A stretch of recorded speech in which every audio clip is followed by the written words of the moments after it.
I love you আপু। কবে থেকে তোমার পিছনে ঘুরছি, পাত্তাই দিচ্ছ না। তা তোর না বলছি আমাকে ভালোবাসি বলবি না? আমি এসব পছন্দ করি না। আরে আপু, আমি তো সেই ছোটবেলা থেকে তোমাকে ভালোবাসি। তুমি বুঝতে চাও না কেন বলো তো? আমার বোঝার দরকার নেই। আবার এসব ফালতু কথা বললে থাপ্পড় মেরে দাঁত ফেলে দেবো বেয়াদব। এই বলে তুলি ঘরে চলে গেল। তুলি ঈশানের মামাতো বোন। ছোট থেকেই ঈশান তুলিকে পছন্দ করে, আর তুলি ঈশানকে দুই চোখে সহ্য করতে পারে না। তুলি প্রচণ্ড রাগী একটা মেয়ে। মুখের উপর যাতা বলে দেওয়া তার স্বভাব। কারো কোনো কেয়ার করে না। বাকিটা আমাদের সাথে থাকলে জানতে পারবেন। গল্পে ফেরা যাক। ঈশান মন খারাপ করে বসে রইল বেলকনিতে। তুলির মা ঈশানের মামি এসে বলল, কিরে ঈশান বাবা, মন খারাপ কেন? মামি, তোমার মেয়েটা এমন কেন? কোনো রসকস নাই? জন্মের সময় মনে হয় মুখে মধু দাও নাই? কি জানি বাবা, এমন যে কেন হলো? আমাদের পরিবারের কেউ তো ওর মতো না। আর তুলিও তো ছোটবেলায় এমন ছিল না। হঠাৎ করে এমন হয়ে গেল কেন বুঝতে পারি না। ওর কথায় তুই কিচ্ছু মনে করিস না বাবা। আরে তুমি যে কি বলো না মামি। ওর কথায় আমি আবার কি মনে করব? ও যতই রাগ করব, আমার পিছু ছাড়বো না। পাগল ছেলে একটা, তুই পারবি ওকে সোজা করতে? আচ্ছা তুই বস, আমি তোর জন্য কিছু নাস্তা নিয়ে আসি। আচ্ছা মামি, ঠিক আছে। তুলির মা চলে গেল নাস্তা বানাতে। তুলি তখন ঘরের জানালার পর্দা সরিয়ে দেখছিল নিচের বেলকনিতে ঈশান কেমন গম্ভীর মুখ করে বসে আছে। একটা সময় ওর দিকে তাকিয়ে একটু হেসে ফেল, তবে মুখে তা স্বীকার করার প্রশ্নই আসে না। ওর মতো ছেলেকে কেউ সিরিয়াসলি নেয় নাকি? পাগলটা আবার ভালোবাসে নাকি আমাকে? উফ, এইসব ঝামেলা সহ্য করতে পারি না। তুলি আবার বই নিয়ে পড়তে বসলো, কিন্তু মনটা বারবার চলে যাচ্ছিল নিচে বসে থাকা ছেলেটার দিকে। ঈশানও বোকানা জানে তুলি জানালার আড়াল থেকে তাকাচ্ছে। সে তখন চুপি চুপি একটা হাসি দিল। তখন তুলির ফোনে একটা শব্দ হলো। সে ফোনের দিকে তাকিয়ে হা করে রইল। তার সারা শরীর কাঁপছে। এদিকে ঈশান ভাবছে, ঠিক আছে আপু, তুমি যতই রাগ করো না কেন, আমি ছাড়বো না তোমাকে। একদিন এই রাগী মুখেই হাসি ফোটাবো, কথাটা মনে রাখো। ঠিক তখনই তুলির মা নাস্তা নিয়ে এলেন। গরম চা, সিঙ্গারা আর কিছু বিস্কিটের প্লেট হাতে। এই নে বাবা, গরম গরম চা খেয়ে নে। সারাদিন একা বসে থাকিস না। ধন্যবাদ মামি, আপনি ছাড়া আমার কেউ এত মনে করে না। আহারে, এমন কথা বলিস না রে। তুলি তো আছে। ও ও তো তোদের নিজেরই মানুষ। মামি, ও যদি আমাদের নিজের মানুষ হতো তাহলে নিশ্চয়ই এত রাগ করতো না আমার উপর। মনে হয় ভিন্ন গ্রহ থেকে এসেছে। পাগল ছেলে একটা। ওর মন খারাপ ছিল কিছুদিন ধরে। কলেজে কি হয়েছে কে জানে। তুই চাইলে একটু গিয়ে কথা বলতে পারিস, ভালো লাগবে ওর। ঈশানের চোখ চকচক করে উঠল। মনে মনে ভাবল, এই তো সুযোগ। আচ্ছা মামি, দেখি কথা বলি ওর সাথে। যদিও ও আবার ঝাড়ি দিবে, তারপরও চেষ্টা করা যেতেই পারে। তুলি ঘরের দরজায় টোকা পড়ল। কে? তোমার ফ্যান। ধ্যাৎ, কি চাই তোর? একটু কথা বলতে এসেছি। আমি এখন পড়ছি, সময় নাই। আচ্ছা, তাহলে বাইরে দাঁড়িয়েই বলি। তুমি রাগ করলে আমি কষ্ট পাই। আহ, নাটক শুরু হলো আবার। যা, নাটক অন্য কোথাও কর। নাটক না, সত্যি বলছি আপু। আমি যদি একদিন হারিয়ে যাই, তখন তোমার এই রাগ কাকে দেখাবে বলো? তুই হারাবি? কোথায় যাবি? হুম হুম, কোথায় যাব জানি না, তবে এমন এক জায়গায় যেখানে রাগী আপুরা থাকে না। ঠিক আছে, তুই হারিয়ে যা এখনই। তুমি বললে তো আমি হারাতেও পারবো আপু। এই ছেলেটাকে একদিন সত্যিই মেরে ফেলবো আমি। কিন্তু সেই কথার আড়ালে তার ঠোঁটে একটুখানি হাসি লুকিয়ে গেল। ঈশান সেটা টের পেল। মনটা খুশিতে ভরে উঠল। রাগের নিচে যে মায়া লুকিয়ে আছে, সেটা একদিন সবাই দেখবে। পরের দিনগুলোতে ঈশান আরও বেশি করে দিন রাত্রি তুলির সামনেই ঘোরাফেরা করতে লাগলো। কথা বলার জন্য ধরা সবই অদৃশ্য একদৃশ্য কাঠামোর মতো চলছিল, কিন্তু তুলি আগের মতো সোজা একদম নরম নয়। তার রাগে পাত্তাই নেই। আপু তুমি একটু খেয়ে নাও। পড়ালেখা করে কি খেয়ে নেবে না? আমার খাবারের চিন্তা তোকে করতে হবে না। তুলির মুখে কাটা ধারালো কথাগুলো বলল, ঠিক সেইভাবে যেভাবে সে সবসময় সামনে নিজেকে কঠোর করে রাখে। ঈশান প্রতিবারই হাসি মুখে ফিরিয়ে দেয়, কিন্তু ভেতরে কোথাও কাটা লাগে। আমি এত কষ্ট দিয়ে জীবন কাটাবো আপু, তুমি কি কখনো বুঝবে? কেন বুঝবো? যে মানুষ নিজের জন্য কিছুই করতে পারে না, তার কথা বোঝার দরকার নেই। তুলি কখনো টেনশনে ভেঙে পড়বে না। বাড়ির লোকেরা মনে করে ওর রাগ শুধু অভিমান। কিন্তু আসলটা অন্য কিছু। তুলি তার ভেতরের এক কোণায় তালা লাগিয়ে রেখেছে, আর কোনো চাবি নেই, কেউই খুঁজে পাবে না। পরের দিন সকালে তুলি চুপচাপ রান্নাঘরের পাশ দিয়ে চলে গেল। ঈশান বাসন নিয়ে দাঁড়িয়ে দেখে ওর চোখের কোণে কোমলতা নেই, কেবল নির্ধারিত কঠোরতা। আপু, তুমি একটু আমার দিকে তাকাও না কেন? তাকানো লাগবে কেন? তোর কি রূপ উতলে পড়ছে যে তোর দিকে তাকিয়ে থাকতে হবে? তুলি কখনোই পুরনো দিনের মিষ্টি স্মৃতি চেপে ধরে না, সে সেগুলোকে সরাসরি বাতাসে ছুড়ে দেয়। তার কথায় অদ্ভুত এক দৃষ্টান্তে, নরম হওয়ার কোনো স্থান নেই। আমি তো শুধু চাই তুমি ভালো থাকো। আমার চিন্তা তোকে করতে হবে না। আল্লাহ চাইলে আমি সব সময় ভালো থাকবো। তুই তো নিজের চিন্তা কর। ঘরটার বাতাস যেন আচমকা থেমে গেল। ঈশান সামনে দাঁড়িয়ে, চোখে একরাশ অনুরোধ, আর তুলি ওর মুখটা আগুন হয়ে আছে। ঈশান একটু এগিয়ে গিয়ে বলল, আপু, আমি তোমাকে সত্যি ভালোবাসি, অনেক ভালোবাসি। ভালোবাসা? তুই আবার ভালোবাসিস? থামা তোর এইসব আবল তাবল কথা। ঈশান কিছু না বুঝেই হঠাৎ তুলির দিকে ঝুঁকে পড়ল। এক মুহূর্তে তার ঠোঁট ছুঁয়ে গেল তুলির ঠোঁট।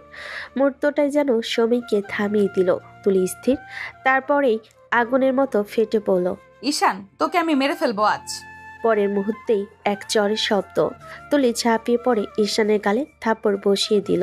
তোর সাহস হলো আমাকে কিস করার? তুই কি পাগল নাকি? তোর মতো বেয়াদব অসভ্য ছেলেকে আমি ঘৃণা করি। ঈশান চুপচাপ দাঁড়িয়ে রইল, মুখে শুধু একরাশ লজ্জার কষ্ট। তুলি এবার দরজার দিকে ঈশানকে ঠেলে দিল। এক্ষুনি বের হয়ে যা আমার ঘর থেকে, আর কোনোদিনও এই ঘরে পা দিবি না। ঈশান কিছু বলতে গেল, তুলি আবার চিৎকার করে উঠল। তোদের মতো ছেলেরা শুধু সুযোগ খোঁজে। একটা মেয়েকে দেখলেই প্রেম ভালোবাসা। যা এক্ষুনি বের হয়ে যা আমার রুম থেকে। ঈশান মুখ নামিয়ে ধীরে ধীরে দরজার বাইরে চলে গেল। দরজাটা জোরে বন্ধ হয়ে গেল তার পেছনে। ঘরটা নিস্তব্ধ হয়ে গেল। তুলি রাগে কাঁপছে, বুক ওঠানামা করছে। হঠাৎ আয়নার সামনে গিয়ে দাঁড়ালো সে। নিজের প্রতিবিম্বের দিকে তাকিয়ে চোখ রাঙালো। তোর কিস করার সাহস হলো? এটাই তোর ভালোবাসা? ছি! টেবিলের উপর থেকে টিস্যু টেনে নিয়ে ঠোঁট মুছতে লাগলো বারবার, যেন সেই ছোঁয়া মুছে ফেলতে চাই। একবার নয়, বারবার, যতক্ষণ না রাগে হাত কাঁপে। আমি নরম হব না। শুনছিস ঈশান, তুই যা করেছিস তার জন্য আমি কখনো তোকে ক্ষমা করব না। আয়নায় নিজেকে দেখে তুলি আবার টিস্যুটা ফেলে দিল, মুখ ঘুরিয়ে জানালার পাশে গিয়ে দাঁড়ালো। বাইরে অন্ধকার, ভেতরে রাগে ভরা এক মেয়ে যে কাউকে বিশ্বাস করতে জানে না। ভালোবাসায় নরম হয় না। রাত গভীর হয়ে গেছে, চারপাশের নিস্তব্ধতা, শুধু বাইরের হালকা হাওয়ার শব্দ। ঈশান বিছানায় শুয়ে ছাদের দিকে তাকিয়ে আছে, চোখে একরাশ অনুতাপ, মনে হাজারটা চিন্তা। আমি কি করলাম আজ? তুলিকে কিস করা মোটেও উচিত হয়নি, একদম না। তার গলায় কাটার মতো আটকে আছে আফসোসের ঢোক। সে জানে তুলি এমনিতে ওকে সহ্য করতে পারে না, আর আজ যা করলো তারপর তো ওর ঘৃণা আরো বাড়বে। তুলি আপু তো এমনিতেই আমার সাথে কথা বলতে চায় না, হাসে না, কাছে আসতে দেয় না। এখন তো আরো ঘৃণা করবে আমাকে। আহারে, আমি কত বড় বোকামি করে ফেললাম। ঈশান মুখে হাত দিয়ে চোখ মুছলো, চোখ দুটো ভিজে উঠেছে, কিন্তু কান্না চেপে রাখলো। বুকটা ভারী লাগছে, কেউ যেন ওর ভেতরে পাথর বসিয়ে দিয়েছে। আমি তো শুধু ভালোবাসাটা বোঝাতে চেয়েছিলাম, কিন্তু যেভাবে বোঝালাম সেটা ভুল ছিল।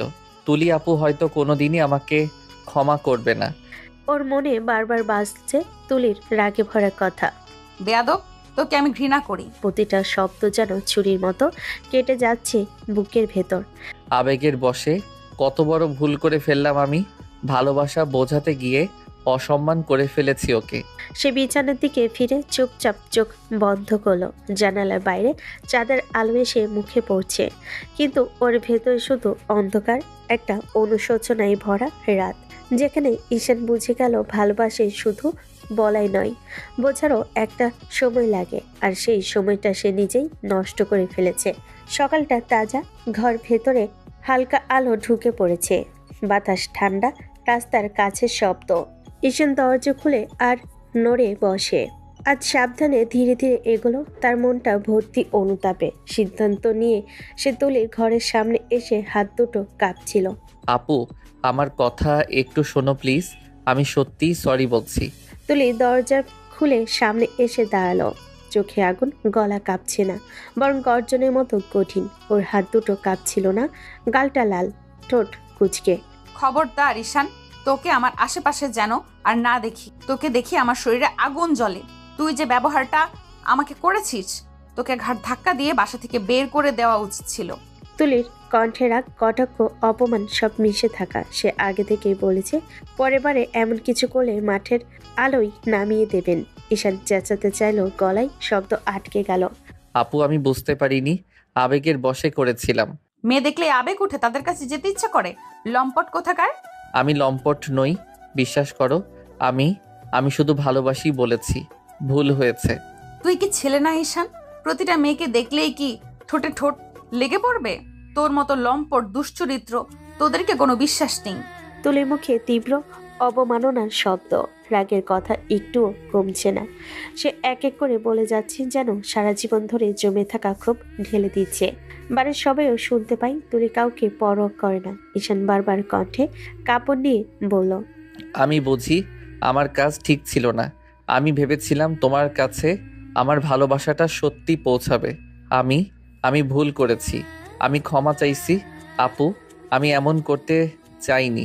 তুই ক্ষমা চাইছিস? ক্ষমা চাইলেই মুছে যাবে সব? তোকে কি আমি শুধু শুধু অপমান করি না? তোর কার্যকলাপের জন্য তুই অপমানিত হোস। তুলি হলুদের মতো বাক্য খুলছে। ওর প্রতিটি কথাই কাটলো চাকা। ঈশান কানে কানে শুনছে, কিন্তু ওর মুখে আর কোনো আপত্তি নেই। ওর কণ্ঠে শুধুই অনুতাপ। আপু আমি বুঝি, আমি ভুল বুঝেছি। আমার আবেগ নিয়ন্ত্রণে ছিল না। তুমি যা বলছো তাই হবে। আমি প্রতিজ্ঞা করছি আর কখনো তোর কাছে এমনভাবে আসবো না যদি তুই না চাও। আমি নিজেই তোকে সোজা করে দিব। তুই ভাবিস আমার কাছে টেনে নিয়ে কিস করলে আমি নরম হয়ে যাব? ভুলে গেলে হবে আমি এমন মেয়ে না। তুলি কথা শেষ করেছে কঠোরভাবে। ওর চোখে পানি দেখা গেলেও মুখে কোনো দুর্বলতা প্রকাশ পায় না। ও অভিমান করেছে ব্যথা দেওয়াই, কিন্তু নরম হবে না এই সংকল্পে অটল। আপু আমি আসলেই বদলাতে রাজি। আমি তোমার সম্মান রাখবো। আমি ওদের মতো নই। তুমি যে কথা বলছো, আমি আর চাই না কাউকে কষ্ট দেই। শুধু আমাকে একটা সুযোগ দিও, ভালো কিছু করে দেখাতে চাই। সুযোগ? তোকে আর কোনো সুযোগ দিব না। আজকের মতো একবারই হয়েছে। তোর এই সাহসটাই এমন অবমাননা কর। আমি চাই না তোকে, আমি চাই না তোদের মতো কাউকে। রান্নাঘরের থেকে ধোঁয়া উঠছে। তুলিমা হাতের পাতিল নামিয়ে ঈশানের দিকে তাকালেন। ছেলেটার মুখটা আজ অদ্ভুত গম্ভীর। সারাটা সকাল একবারও হাসেনি। তুলিমা শান্ত গলায় বলেন, কি রে ঈশান, মন খারাপ কেন? ঈশান মাথা নিচু করে বসে রইল কিছুক্ষণ, তারপর আস্তে বলল, তেমন কিছু না মামি, আমি আজ বাড়ি যেতে চাই। তুলিমা একটু অবাক হয়ে চোখ বড় করলেন। আজ যাবি? আরে তুই না তো কালই এলি, এমন কি হলো রে? ঈশান হালকা হেসে ফেল, কিন্তু সেই হাসিতে কেমন জানি একটা কষ্ট লুকিয়ে আছে।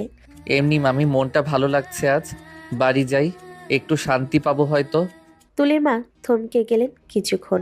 ছেলেটার কণ্ঠে এমন এক শান্ত দুঃখ, যেন ভেতরে কিছু চেপে রেখেছে। তিনি মৃদু নিঃশ্বাস ফেলে বলেন, ঠিক আছে বাবা, যদিও এমন হয় তবে যাস, কিন্তু মন খারাপ করে যাস না। আমি জানি তোর কষ্ট কিছু আছে বুঝি। ঈশান চোখ নামিয়ে রাখলো, চুপচাপ উঠে দাঁড়িয়ে বলল, না মামি, কিছু না। আমি শুধু একটু একা থাকতে চাই। তুলিমা তাকিয়ে রইলেন তার দিকে, মনে মনে ভাবলেন, এই ছেলেটার হাসির আড়ালে কত কথা লুকানো। দুপুরে রোদ জানালা পেরিয়ে ঘরে ঢুকছে। টেবিলের উপর সাজানো গরম ভাত, ডাল আর সবজি। তুলি পানির গ্লাস হাতে নিয়ে বসতে যাচ্ছিল, হঠাৎ খেয়াল করলো টেবিলে ঈশানের প্লেটটা খালি। চারপাশে তাকিয়ে একটু বিরক্ত স্বরে বলল, মা, ঈশান কোথায়? খেতে আসেনি নাকি? তুলির মা চুপচাপ ভাত পরিবেশন নিয়ে হাত থামিয়ে বললেন, ঈশান তো সকালে চলে গেছে রে মা, বলল মন ভালো লাগছে না। তুলির হাত থেমে গেল গ্লাসের উপর। চোখের পাতা দুটো এক মুহূর্তের জন্য স্থির হয়ে গেল। ঠোঁটে চাপা একটা দীর্ঘশ্বাস, কিন্তু সেটা যেন কেউ শুনে না ফেলে। তাই সে মুখ ঘুরিয়ে বলল, গেছে। আমার জন্যই হয়তো গেছে। সকালে যেভাবে কথা বলেছিলাম, অপমান করেছিলাম ওকে, হয়তো সহ্য করতে পারেনি। একটা কষ্টের রেখা যেন হালকা করে ওর মুখে ছায়া ফেল, কিন্তু পরক্ষণে নিজের ভেতরে কঠিন স্বরটাকে টেনে তুলল সে। থাক, ভালোই হয়েছে। থাকলে তো সারাক্ষণ বিরক্ত করতো। এখন শাস্তি পাবো, এখন শান্তি পাবো অন্তত।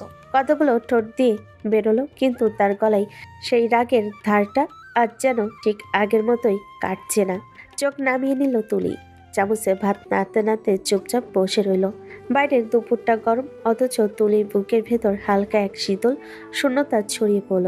যেন কেউ না বলে চলে গেছে, তবুও তার উপস্থিতি চারপাশে রয়ে গেছে নিঃশব্দে। বিকেলের হালকা রোদ মাটিতে লেগে আছে, আঙ্গিনায় আম গাছের ছায়া দুলছে। ঠিক তখনই দরজার কপাট ঠেলে ভেতরে ঢুকলো ঈশান। কাঁধ ব্যাগ, ক্লান্ত মুখে একরাশ নীরবতা। ঈশানকে দেখে তার মা অবাক হয়ে উঠলেন, হাত মুছিয়ে বলে, কি রে ঈশান, বাড়ি চলে আসলি? তুই না বলেছিলি কদিন থাকবি ওখানে? ঈশান হালকা হাসলো, কিন্তু চোখে ক্লান্তির ছায়া। ভালো লাগছিল না মা, তাই চলে এলাম। মা একটু থেমে ছেলেটার দিকে তাকালেন, যেন কিছু বোঝাতে চাইলেন। তারপর মৃদু গলায় বললেন, ঠিক আছে, আগে হাত মুখ ধুয়ে নে, আমি খাবার বাড়ছি। ঈশান ব্যাগটা সোফার পাশে রেখে বলল, মা পরে খাবো, এখন অনেক ঘুম পাচ্ছে, একটু ঘুমাবো। মা কিছু বলতে গিয়েও থেমে গেলেন। হয়তো বুঝতে পারলেন ছেলেটা শুধু ক্লান্ত না, ভেতরে কোথাও কেমন যেন ভারী হয়ে আছে। ঈশান ধীরে ধীরে নিজের রুমে চলে গেল। দরজাটা বন্ধ করে নিঃশব্দে ওয়াশরুমে ঢুকলো। ঠান্ডা পানির ঝাপটা মুখে লাগতেই একটা গভীর নিঃশ্বাস পেল। গোসল সেরে আয়নায় তাকালো সে। চোখের তলায় হালকা লালচে দাগ, যেন অনেক রাতের জমানো চিহ্ন। তোয়ালে দিয়ে চুল মুছে বিছানায় গিয়ে শুয়ে পড়ল। বাইরে তখন সন্ধ্যার আলো মিলান হয়ে এসেছে। ঈশান চোখ বন্ধ করলো, কিন্তু মনের ভেতর তুলির মুখটা ঘুরে ফিরে আসতে লাগলো। তার বলা সেই কঠিন কথাগুলো এখনো কানে বাজছে। তোকে আমি পছন্দ করি না। ঈশান চোখ বন্ধ করে নিঃশব্দে বলল, সত্যি তুমি জানো না তুলি আব্বু, আমি কেন চুপচাপ চলে এসেছি? আমি তোমার চোখের দিকে তাকাতে পারছিলাম না, নিজেকে অপরাধী লাগছিল। তারপর ধীরে ধীরে ক্লান্ত চোখে ঘুম এসে ভর করলো। ভেতর ভেতরে কেবল পাখার ঘূর্ণির শব্দ আর নিঃশব্দ একটা অভিমান ভাসছে বাতাসে। রাতের নীরবতা ঘরের চারপাশে ছড়িয়ে আছে। এক কোণে বাতি মৃদু আলো ছড়াচ্ছে। ঈশান বিছানার উপর হালকা শুয়ে আছে, চোখ বন্ধ করে, কিন্তু মন ভাঙ্গা। হঠাৎ দরজায় খসখস শব্দে সে উঠে তাকালো। ঈশানের মা নিঃশব্দে ঘরের মধ্যে প্রবেশ করলেন, চোখে চিন্তার ছায়া, মুখে মৃদু উদ্বেগ। ঈশানের পাশে এসে বসে বলেন, বাবা কি হয়েছে তোর, আমাকে খুলে বল না। ঈশান প্রথমে কিছু বলল না, চোখের পাতা ভিজে উঠল। তারপর কাঁদতে কাঁদতে কণ্ঠে ভাঙা আওয়াজে বলল, মা, আমি তুলি আপুকে খুব ভালোবাসি, তুলি আপুকে আমার করে দাও না। ঈশানের মা কিছুটা অবাক হয়ে চোখে আশ্চর্যতার ছায়া মাখিয়ে বলেন, তুই এসব কি বলছিস রে? তুলি তোর থেকে বড়। ঈশান মাথা নিচু করে আরেকবার কান্না থামাতে পারল না। আমি এসব কিছু জানি না মা, আমি শুধু তুলিকে চাই, আমি তুলিকে বিয়ে করতে চাই। মা কিছুক্ষণ চুপচাপ তাকিয়ে রইলেন, তারপর ধীরে ধীরে হালকা হেসে বলেন, আচ্ছা দেখি কি করা যায়। ঈশান কিছু বলতে চাইল, কিন্তু মাতার কপালের উপর হাত রাখলেন। মৃদু আলতো স্পর্শ দিয়ে বললেন, এখন ঘুমিয়ে পড়, সব ঠিক হয়ে যাবে। এরপর তিনি নীরবে ঘর থেকে বেরিয়ে গেলেন। দরজা আস্তে আস্তে বন্ধ করে দিলেন। ঈশান আবার বিছানায় শুয়ে চোখে জল আর মুখে হালকা হাসি নিয়ে মৃদু বলল, মা ধন্যবাদ। ঘরের কোণে বাতির আলো নরম হয়ে গেল, কিন্তু ঈশানের হৃদয়ে হালকা শান্তি ঢেউ খেলল। সেই রাত, সেই নিঃশব্দ মুহূর্তে জন্ম নিল নতুন আশা। রাতের নীরবতা ঘরে ভরে আছে। ঈশান কাঁদতে কাঁদতে বিছানায় শুয়ে আছে। পাশের ঘরে বসে মাতার কান্না শুনে শুধু নিজে ভাবছেন ছেলেটার মনটা কতটা ভারী। তিনি শেষ পর্যন্ত ফোন হাতে তুলে নিলেন। ঈশানের মা ফোনে বলেন, ভাবি ঈশান সে তুলিকে বিয়ে করতে চাচ্ছে। দূর থেকে ফোনের অপর প্রান্তে তুলির মায়ের কণ্ঠ কিছুটা অবাক ভার। কি বলছো? ও কি সত্যি? আমার আগেই মনে হয়েছিল ঈশান তুলিকে পছন্দ করে, কিন্তু তুলি তো মনে হয় ওকে পছন্দ করে না। ঈশানের মা কিছুক্ষণ চুপচাপ থাকলেন, তারপর শান্ত গলায় বলেন, আপনি দেখুন না ভাবি, কি করা যায়। ঈশান খুব কাঁদছে শুধু তুলির জন্য। সে বারবার বলছে তুলিকে যেন তার বউ করে এনে দিই। তুলির মা হাত থামিয়ে ভেতরে চিন্তায় ডুবে কিছুক্ষণ চুপ রইলেন, তারপর বলেন, আচ্ছা আমি একটু তুলির সাথে কথা বলে দেখছি ওর মনে কি আছে। ঈশানের মা হালকা শ্বাস ফেলেন, গলার ভেতর মমত্ব আর উদ্বেগ মিলিয়ে বললেন, ধন্যবাদ ভাবি, আমি জানি আপনি ঠিক দেখবেন, ঈশানও কিছুটা শান্তি পাবে।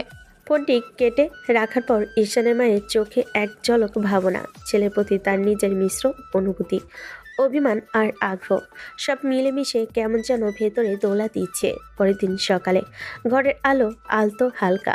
তুলি মায়ের পাশে বসে কফি হাতে নিয়ে বলল, পরের দিন সকালে জানালা দিয়ে হালকা রোদ ঘরে ঢুকেছে। তুলি আয়নার সামনে চুল আঁচড়াচ্ছে। তার মুখে স্বাভাবিক শান্ত ভাব, কিন্তু ভেতরে মনে হচ্ছে কিছু একটা ঘটতে চলেছে আজ। এমন সময় দরজা ঠেলে তার মা ঘরে ঢুকলেন। মুখে কেমন যেন অদ্ভুত দ্বিধা। মা, একটা কথা বলবো? তুলি আয়না থেকে ঘুরে তাকালো। বলো না মা, এমন মুখ করছো কেন? তুলির মা এক মুহূর্ত চুপ করে রইলেন, তারপর ধীরে বলেন। ঈশান তো সে তো তোমাকে বিয়ে করতে চায়। তুলির মুখ মুহূর্তে লাল হয়ে উঠল, চোখ কুঁচকে রেগে বলল। কি বললে? মগের মুল্লুক পেয়েছে নাকি? আমি ওকে কিছুতেই বিয়ে করব না। আমি ওকে একদম পছন্দ করি না। তুলি মায়ের মুখে আশ্চর্যতা আর একটু কষ্ট। তুলি, এমন ভাবে বলছো কেন মা? ঈশান তো খুব ভালোই ছেলে, ভদ্র, পরিশ্রমী, শিক্ষিত বটে। তুলি মুখ ঘুরিয়ে ফেল, গলে দৃঢ় স্বর। ভালো ছেলে হলে হোক, আমার দেখার দরকার নেই। আমি বলেছি আমার কাছে ও পছন্দ না। আমি কোনো দিনও ওকে বিয়ে করব না মা। তুলি মা কিছু বলতে যাচ্ছিলেন, ঠিক তখনই দরজার বাইরে থেকে ভারী কণ্ঠ ভেসে এলো। তাহলে আমি একটু বলি। তুলির বাবা ঘরে ঢুকলেন। পুলিশের করা ইনফর্মে তিনি যথারীতি গম্ভীর চোখে একরাশ ভাবনা। তিনি তুলির সামনে এসে দাঁড়ালেন। ঈশানের মা, মানে তোমার ফুপি, সে আমার একমাত্র বোন। জীবনে সে কখনো আমার কাছে কিচ্ছু চায়নি, কিন্তু আজ জীবনের এই প্রথমবার সে একটা জিনিস চেয়েছে, তোমাকে ঈশানের বউ হিসাবে। তুলির মুখ থেমে গেল, কিন্তু চোখে রাগ ঝলসে উঠল। আমি কোনো পণ্য না বাবা। আমাকে কেউ চাইলেই আর আপনি দিয়ে দিবেন। আমারও অনুভূতি আছে, আমার পছন্দ আছে। পুলিশ বাবা নিঃশব্দে তাকিয়ে রইলেন মেয়ের দিকে, তারপর নিচু স্বরে কঠিন গলায় বললেন। তুমি হয়তো জানো না ঈশানের মা তোমাকে কতটা ভালোবাসে। সে তোমার ফুপি, আর ফুপি তো মায়ের মতোই হয়। তুমি নিশ্চয় এটা অস্বীকার করতে পারো না তুলি। তুলির চোখে জল এসে জমে উঠল, কিন্তু সে গলা শক্ত করে বলল। আমি কোনো কিছু অস্বীকার করছি না বাবা। আমি জানি ফুপি আমাকে ভালোবাসেন, কিন্তু আমি ঈশানকে বিয়ে করতে পারবো না। এক মুহূর্তের জন্য ঘরে নিস্তব্ধতা, তারপর তুলির বাবা গভীর নিঃশ্বাস ফেলে গভীর স্বরে বললেন।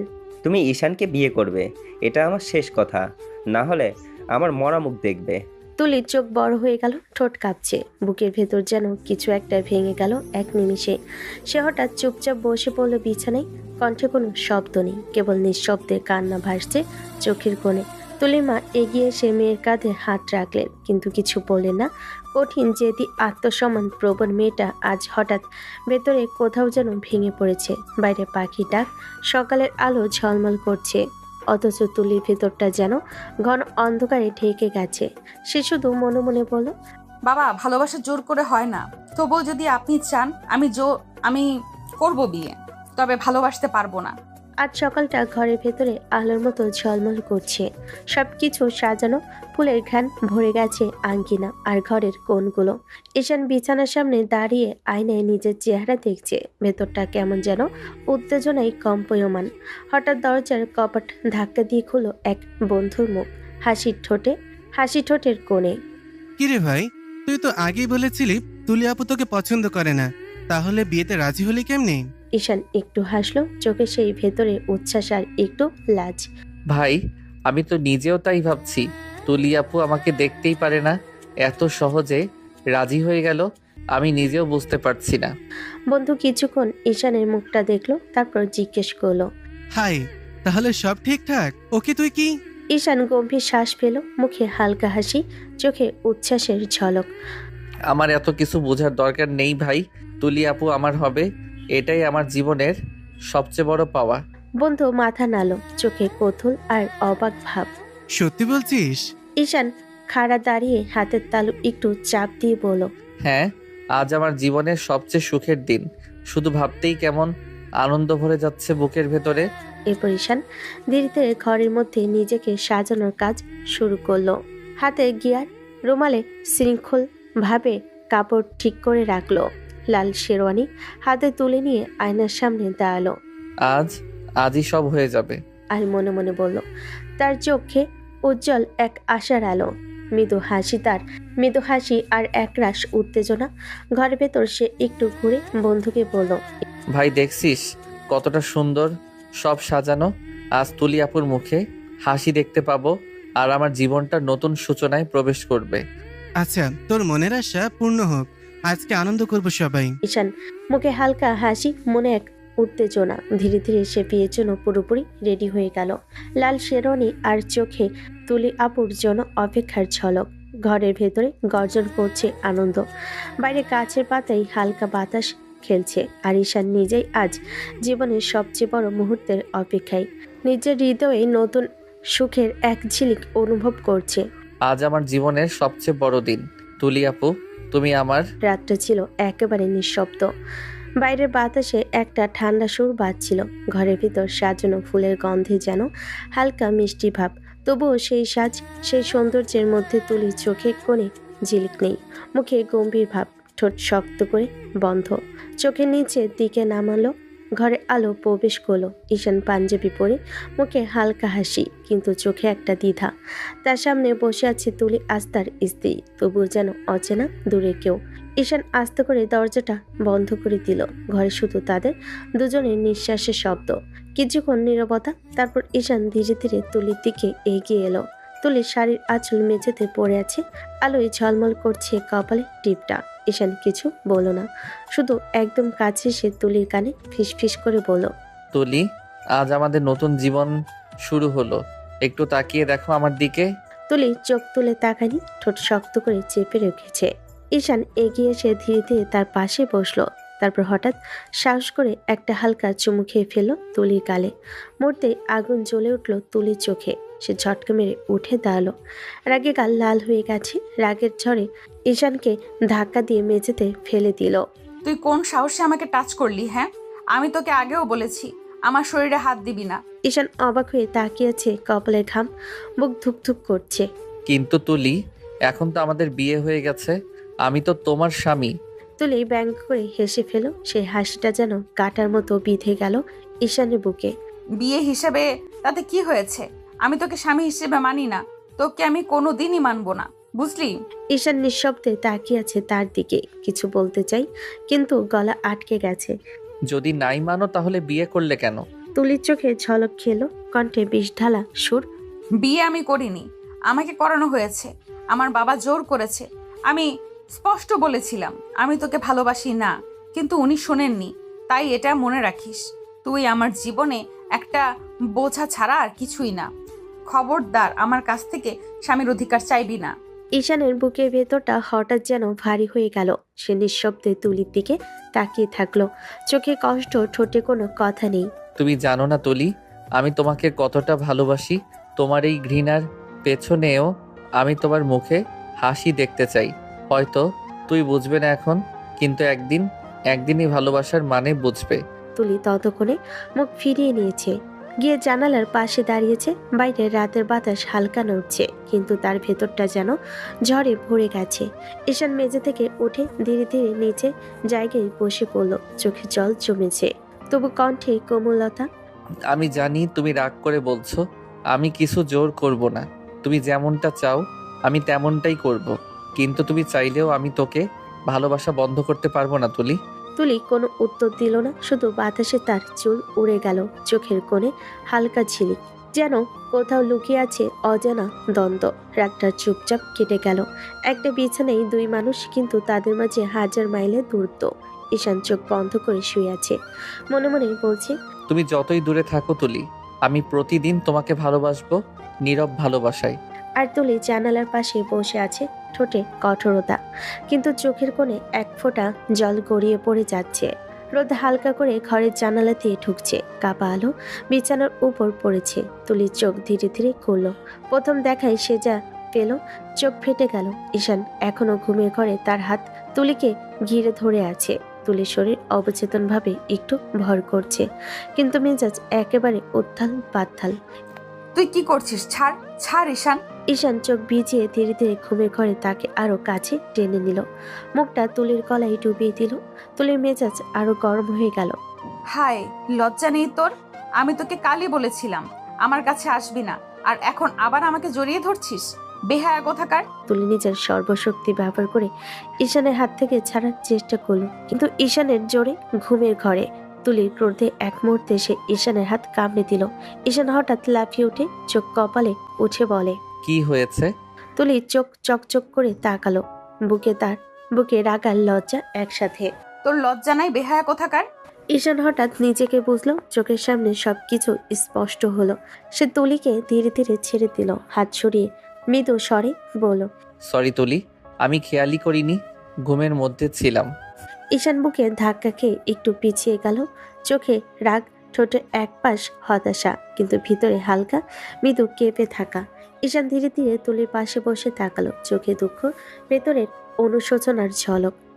আমি সত্যি খেয়াল করিনি তুলি, ক্ষমা করো। ঘরের ভেতর চুপচাপ নীরবতা, বাইরে হালকা বাতাস হচ্ছে জানালার ফাঁক। তুলির মেজাজ গরম আর ঈশান চোখে অনুশোচনা নিয়ে বসে আছে। দুজনের মাঝের দূরত্ব কেবল কয়েক সেন্টিমিটার, কিন্তু মানসিক দূরত্ব এক পুরো সাগর। ঈশান চুপচাপ বলল, আমি প্রতিশ্রুতি দিচ্ছি আর কোনোদিন তোমাকে জোর করে স্পর্শ করব না। তুলি নিঃশ্বাস ফেল হালকা রাগের সঙ্গে, মুখে আর কোনো শব্দ নেই, কিন্তু ভেতরে মনের ধাক্কা স্পষ্ট। তুলি ধীরে ধীরে ফ্রেশ হয়ে নিচের দিকে নামলো, আর চোখে এক অদ্ভুত চমক। আজ তার নতুন জীবন শুরু হয়েছে, এখন নতুন দিন। নিচে নেমে সে দেখল রান্নাঘরের কৌতূহলপূর্ণ গন্ধে ভরা ঘরে বসে আছে ঈশানের মা, তুলির ফুপু। তিনি রান্নার কাজ করছেন, চুলা এবং বটির মাঝখানে মনোযোগ সবকিছু সামলাচ্ছেন। তুলি একটু এগিয়ে বলল, ফুপু কি করছো? ঈশানের মা মুখে হালকা হাসি, ধীরে ধীরে বলেন, এই তো রান্না করছি। কি করতে হবে বলো আমাকে, আমি করে দিচ্ছি। না না, তোর কিছু করার দরকার নেই, বসে থাক, আমি সব করে নিব। তুলি হালকা মাথা নাড়ল, কিন্তু মুখে রেখে নেই, বরং একটু গম্ভীরভাবে বলল, আমি পারি তো সব ফুপু, একটু আমাকে বলো, আমি হেল্প করছি। ঈশান মা কিছুক্ষণ তাকিয়ে রইলেন, তারপর ধীরে ধীরে বললেন, আচ্ছা তাহলে হালকা হেল্প করবে, শুধু টুকটাক, বাকিটা আমি সামলাবো। তুলি রান্নাঘরের পাশে এসে দাঁড়ালো, হাত বটিতে, চোখে উৎসাহ। তারা দুজন মৃদু কথায় কথা বলছে, মাঝে মাঝে হাসি, মাঝে মাঝে চুপচাপ। ফুপু জানতেন তুলির এই ছোট্ট সাহায্য আসলে বড় আনন্দ নিয়ে আসে। তুলি হেসে বলল, তোমার সাথে রান্না করাটাও মজা লাগছে। ঠিক আছে চলো, এখন দেখি কার হাতের রান্না আগে শেষ হয়। রোদ হালকা আলো নিয়ে ঘরের ভেতর ঢুকছে। রান্নাঘরের গরম বাতাসে তুলির শাড়ির আঁচল কোমরের গুজে বসে আছে, হাতের সাথে বটির মধ্যে সবকিছু ঠিকঠাক করছে। চোখে মনোযোগ, ঠোঁটে অদ্ভুত এক মৃদু হাসি। ঈশান ফ্রেশ হয়ে নিচে নামলো। জানালার আলোয় তার চোখে এক ঝলক আনন্দ। সে ঢুকে দেখল তুলির এমন দৃশ্য, শাড়ির আঁচল কোমরে গুজে রান্নায় মনোযোগী। তার চোখে হঠাৎ ভালো লাগার ঢেউ। মনে হলো এ সত্যি পাক্কা গৃহিণী। ঈশান ধীরে ধীরে সোফায় বসলো। বলল না, শুধু চুপচাপ ফোনে নীরবভাবে কিছু টিপছে চোখে, কিন্তু চোখ বারবার তুলির দিকে। প্রতিটা হাসি, প্রতিটা হাতের কাজ, সবকিছুই তার মনে গভীর ছাপ ফেলেছে। ঈশানের মা রান্নাঘরের পাশ থেকে এক নজর দেখে বলেন, দেখি শান্তুলি রান্না করেছে। ঈশান হালকা হেসে শুধু মাথা নাড়ল। কিছু বলতেই তার মন চাইল না, বরং সে আরো কাছ থেকে তুলিকে দেখল। তুলি একটু ফিরে তাকালেন ঈশানের চোখের দিকে, চোখে ধাঁধার এক ঝলক। মনে হলো এই মুহূর্তে কিছু বলার দরকার নেই, শুধু দেখা, অনুভব করা যথেষ্ট। ঈশান চোখে আরেকবার তাকালো, মনে মনে বলল, কি সুন্দরভাবে কাজ করছে, কত মনোযোগী, কিন্তু আমার সাথে কেন এমন করে আমি বুঝি না। ঈশানের মা রান্নার কাজ সামলাচ্ছে, মাঝে মাঝে ঈশানের দিকে তাকিয়ে হেসে নিচ্ছেন। ঘরের ভিতর এক নিঃশব্দ আনন্দ। সোফায় বসা ঈশান ফোনের আড়ালে চুপচাপ তাকিয়ে আছে। কেন যেন প্রতিটি মুহূর্ত মনে হচ্ছে জীবনের সব থেকে বড় সুখ। দুপুরে সূর্য হালকা আলো ছড়াচ্ছে, ঘরের ভেতরটা উষ্ণ। তুলির রুমে শান্তি, বাতাসে হালকা ঘ্রাণ। তুলির মন আজ একটু অস্থির, চোখে রাগ আর ঠোঁটে কেমন এক মৃদু চাপ। তুলি গোসলের জন্য বাথরুমের দিকে এগিয়ে গেল। সে পরনের থেকে শাড়ি খুলে রাখলো, তারপর ঝর্ণা ছেড়ে দিল। তার সারাশরীর ভিজে গেল। হঠাৎ দরজা খোলার আওয়াজ, আর তারপর ঈশান বাথরুমে ঢুকে পড়ল। তুলির চোখ বড় বড় হয়ে গেল, লজ্জায় মুখ লাল হয়ে গেল।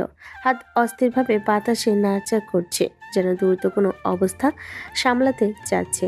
ঈশানের চোখে এক অদ্ভুত মুগ্ধতা। সে কিছুক্ষণ দাঁড়িয়ে রইল, তারপর হঠাৎ বুঝলো অবস্থা ঠিক নয়। তুলি, সরি, আমি খেয়ালই করিনি। হঠাৎ দরজা দিয়ে বেরিয়ে এলো। রুমে ফিরে এসে সোফায় বসে অস্থির হয়ে গেল। হাতের আঙ্গুল নাড়ছে, চোখে বারবার তুলির ছবি ভাসছে। তুলি কিছুক্ষণ পরে গোসল করে বেরিয়ে এলো, চুল বেঁধে, শাড়ির আঁচল কোমরে ঠিক করে, কিন্তু চোখে রাগ আর ঠোঁটে লাজ। ঈশান তুই কিরে ঢুকলি বাথরুমে? এটার কি দরকার ছিল? ঈশান কিছুটা লাজুক কিছুটা হতবুদ্ধি হয়ে দাঁড়ালো। আপনি কেন দরজা আটকাননি? এই দোষ কি আমার নাকি? তুলি চুপচাপ চোখ ঝাপসা করে নিচের দিকে তাকালো। হঠাৎ মনে হলো রাগের সাথে লজ্জার এক অদ্ভুত মিশ্রণ। তবে তুই খেয়াল না করেই ঢুকবি। এবার থেকে সাবধান থাকবি। ঈশান মাথা নাড়ল, ভেতরে লাজ, ভেতরে একটু উত্তেজনা। মনে মনে বলল, আমি চাই না তুলি রেখে থাকুক, কিন্তু আমার চোখের সামনে তার এই মুহূর্তটা আমি কল্পনা করতে পারছি না। কত সুন্দর। তুলি রাগের সঙ্গে হাত দিয়ে শাড়ি ঠিক করলো আর মনে মনে বলল, ওর সামনেই এরকম লজ্জা অস্বস্তিতে পড়তে হলো। ঈশান সোফায় বসে অস্থির, একটু লাজুক, একটু দুঃখিত। চোখ বারবার তুলির দিকে, মন বলতে চাচ্ছে, আমি কিছুতেই ওর রাগ চাই না, তবে প্রতিটি মুহূর্তে ওকে দেখি আমি আজও ভালোবাসি। ঘরের ভেতরে এখন শুধু শান্তি, বাতাসের হালকা আলো আর দুজনের মধ্যে ছোট ছোট অদ্ভুত উত্তেজনা। তুলি রাগারাগি, ঈশান লাজুক, কিন্তু উভয়ের চোখে একরকম মিষ্টি আবেগ। বিকেলের মৃদু আলো জানালা দিয়ে ঢুকছে। ঘরের নরম বাতাস, টেবিলের উপর একটা লাল রঙের শাড়ি পরিপাটি করে ভাঁজ করে রাখা। তুলি ঠিক তখন বই পড়ছিল। ঈশান চুপচাপ এসে সামনে দাঁড়ালো, হাতে ছোট্ট একটা ব্যাগ, মুখে হালকা হাসি। তুলি, তোমার জন্য কিছু এনেছি। ঈশান ধীরে ব্যাগ খুলে ভেতর থেকে বের করলো শাড়িটা। চকচকে গাঢ় লাল পাড়ে সোনালি কাজ। রোদের আলো যেন এক মুহূর্তে ঘরটা আলোকিত হয়ে গেল। এটা তোমার জন্য, পরো তো দেখি তোমার গায়ে কেমন লাগে। কেন আমি পরবো? তোর কি মনে হয় আমি পরবো এটা? আমি দেখতে চাই এই শাড়িটা তোমার গায়ে কেমন মানায়, সেটা জানার ইচ্ছে হলো। আমার ঠেকা পড়ে নাই তোর কথা শুনতে। আমি যা খুশি পরবো। তুই কে রে বলার? যদি নিজে না পড়ো তাহলে কিন্তু আমি নিজে তোমাকে পরিয়ে দিব। সেটা নিশ্চয়ই তোমার ভালো লাগবে না। ঈশান একটু এগিয়ে এসে মৃদু স্বরে বলল। তুলির চোখ বড় হয়ে গেল, রাগে গাল লাল হয়ে উঠল। তোর সাহস হবে এমন কিছু করার? রেগে লাভ নাই তুলি, তাড়াতাড়ি পড়ো, না হলে আমি সত্যি নিজে পড়াবো। তুলির হাতের বইটা টেবিলে পড়ে গেল। সে দাঁড়িয়ে মুখ ওঠানামা করছে রাগে, কিন্তু ঈশানের চাহনি অদ্ভুত শান্ত আর মুগ্ধ। কিছুক্ষণ নীরবতা, তারপর তুলি চোখ সরিয়ে নিয়ে শাড়িটা হাতে তুলে নিল। তুই একদমই অশান্ত ছেলে। একদিন আমার ধৈর্য ফুরাবে, তখন দেখবি। তোমার ধৈর্যই তো আমার সবচেয়ে প্রিয় ব্যাপার তুলি। তুলি মুখ ঘুরিয়ে চলে গেল ড্রেসিং রুমে। ঈশান মুচকি হাসি নিয়ে দরজার দিকে তাকিয়ে থাকলো, মনে মনে ভাবলো, রাগী বউ হলেও আমার জীবনের সবচেয়ে সুন্দর মানুষ সেই। ঘরের বাতাসে তখন অদ্ভুত এক ঘ্রাণ, রাগ, ভালোবাসা আর মিষ্টি এক টানাপোড়েনের সুবাসে ভরা। সন্ধ্যার হালকা আলো জানালা দিয়ে ঢুকছে। তুলির ঘরটা ঘ্রাণে ভরা। ফুলের নতুন শাড়ির গন্ধে মিশে থাকা এক অদ্ভুত কোমলতা। তুলি বেরিয়ে এলো ড্রেসিং রুম থেকে। লাল শাড়ি কোমরে নিখুঁতভাবে গুজে, আঁচল সামান্য বাঁধা, চুলে হালকা কাঁধ পর্যন্ত ঢেউ। প্রতি একদম করে সে বেরোলো। ঈশান সোফায় বসে একদম চুপচাপ তাকিয়ে রইল। চোখ যেন ছটফট করছে, মুখে হাসি চেপে ধরেছে। ধীরে ধীরে সে উঠে দাঁড়ালো, ধীরে ধীরে তুলির দিকে এগিয়ে গেল। এক মুহূর্তে ঈশানের হাত তুলির ঘাড়ে ঠেকলো, আর ধীরে ধীরে সে মুখ ডুবিয়ে দিল তুলির ঘাড়ে। হঠাৎ তুলি চেঁচিয়ে উঠে, রাগ আর লজ্জা মিশ্রিত। ঈশান ছাড়, সর, বাড়াবাড়ি করছিস। এমনই থেকো একটু। গায়ে আরেকটু মৃদু চুমু দিল, তারপর পকেট থেকে ছোট্ট ফুলের গাজরা বের করলো। ধীরে ধীরে তুলির চুলে গাজরা পরালো, চোখে মুগ্ধতা, মুখে হালকা হাসি। তোমাকে এখন অসম্ভব সুন্দরী লাগছে তুলি। তুলি চুল ছুঁয়ে সরাতে চাইলো, চোখে রাগ, ঠোঁটে লজ্জার ঝলক। ছাড় ঈশান, বেশি বেশি হচ্ছে কিন্তু। ঈশান ধীরে ধীরে তার কাঁধ ধরে তাকালো, চোখে আগ্রহ, মুখে মৃদু হাসি। আজ কোনো কিছু আমার আটকাতে পারবে না তুলি, শুধু একটু আদর করব তোমাকে। এই ছেলে সত্যিই অদ্ভুত। রাগ ওর ভেতরে থাকলেও এই মুহূর্তে মৃদু স্পর্শ আর চোখের মুগ্ধতা ছুঁয়ে গেছে হৃদয়। তুলি চুপচাপ চোখ ফেলে নিচে, মনে মনে বলল। তুলি চুপচাপ। ঈশান ধীরে ধীরে তুলিকে পাশে বসালো, হাত ধরে। দেখি আমার এই ছোট্ট ভালোবাসা সহ্য করতে পারো কি না। তুলি চুপচাপ, বুকের ভিতরে এক অদ্ভুত উত্তেজনা, রাগ, লজ্জা আর মিষ্টি আবেগ একসাথে। ঘরটা যেন ভরে উঠল প্রেমের নরম আলোতে। আর বাইরে সন্ধ্যা ধীরে ধীরে ঘন হয়ে আসছে। রাতের নরম আলো ঘর ভর্তি করেছে। বাতাসে হালকা সুগন্ধ আর জানালা দিয়ে ভেসে আসছে বাইরে চুপচাপ রাতের আওয়াজ। ঈশান ধীরে ধীরে তুলির দিকে এগিয়ে এলো, চোখে এক মুগ্ধতা, মুখে অদ্ভুত হাসি। তুলির হাত ধরে নরম কণ্ঠে বলল, আজ শুধু তোমাকে চাই তুলি। তুলি চোখ বন্ধ করে নিঃশ্বাস নিল। রাগ, লজ্জা আর হঠাৎ যে নরম উত্তেজনা সব মিলিয়ে এক অদ্ভুত মিশ্রণ। ঈশান ধীরে ধীরে তুলিকে নরমভাবে চুমু দিল। প্রথমটা নরম, কোমল, শুধু অনুভূতির অভিব্যক্তি। তারপর তার ঠোঁট ধীরে ধীরে তুলির ঘাড়, বুক, গলা স্পর্শ করতে লাগলো। তুলি চোখ বন্ধ করে রেখেছিল, শরীর অবচেতনভাবে সাড়া দিচ্ছিল। মন ভেতর থেকে এক অদ্ভুত উত্তেজনায় কেঁপে উঠছে। ঈশান ধীরে ধীরে তুলিকে কোলে তুলে বিছানায় শুইয়ে দিল। তুলির হাত তার গায়ে আলতো স্পর্শ করতে লাগলো। আজ রাতটা শুধু আমাদের। তারপর ঈশান ধীরে ধীরে তুলির ঠোঁটের উপর ঠোঁট রাখলো। চুম্বনের মধ্যে হারিয়ে গেল যেন প্রেমের রাজ্যে। প্রতিটা স্পর্শ, প্রতিটি নিঃশ্বাসে ভরে গেছে এক গভীর ভালোবাসার আবহ। তুলি চোখ বন্ধ রেখেও অনুভব করছে এই মুহূর্তে শুধুই ওর জন্য। ঈশান শুধু ওর, আর পৃথিবী যেন ধীরে ধীরে থেমে গেছে। ঘরটা ভরে উঠল প্রেমের মৃদু আলোতে। রোমান্টিক উত্তেজনা, নরম স্পর্শ আর হৃদয়ের গভীর থেকে আসা ভালোবাসা সব একসাথে মিলে একটি নিখাত রোমান্টিক সন্ধ্যা তৈরি করলো। সকালে রোদ হালকা আলো নিয়ে জানালার ফাঁক দিয়ে ঘরে ঢুকেছে। ঘরের ভিতরে নরম আলো, আর বিছানায় তুলি এখনো অর্ধেক ঘুমের মধ্যে। ঈশান ধীরে ধীরে তুলির দিকে এগিয়ে এলো, মুখে এক লাজুক হাসি, চোখে মুগ্ধতা। তুলির ঠোঁটের উপর আলতো চুমু দিল। আরে জান, উঠো, কত বেলা পর্যন্ত ঘুমাবে? তুলি হালকা বিরক্তি দিয়ে চোখ মুছে বলল।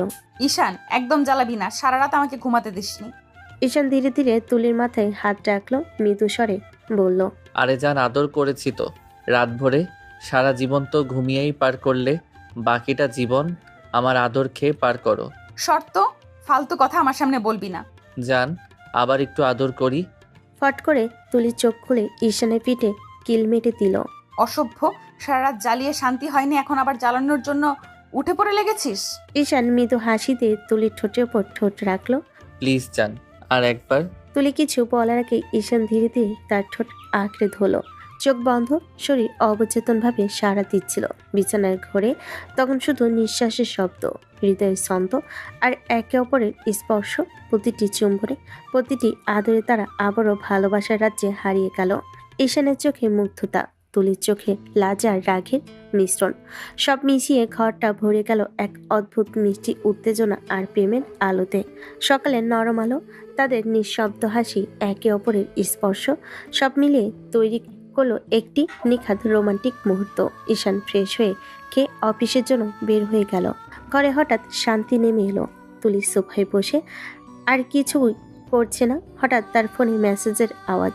তুলির হাত থমকে গেল, চোখে অদ্ভুত কৌতূহল আর ভয়।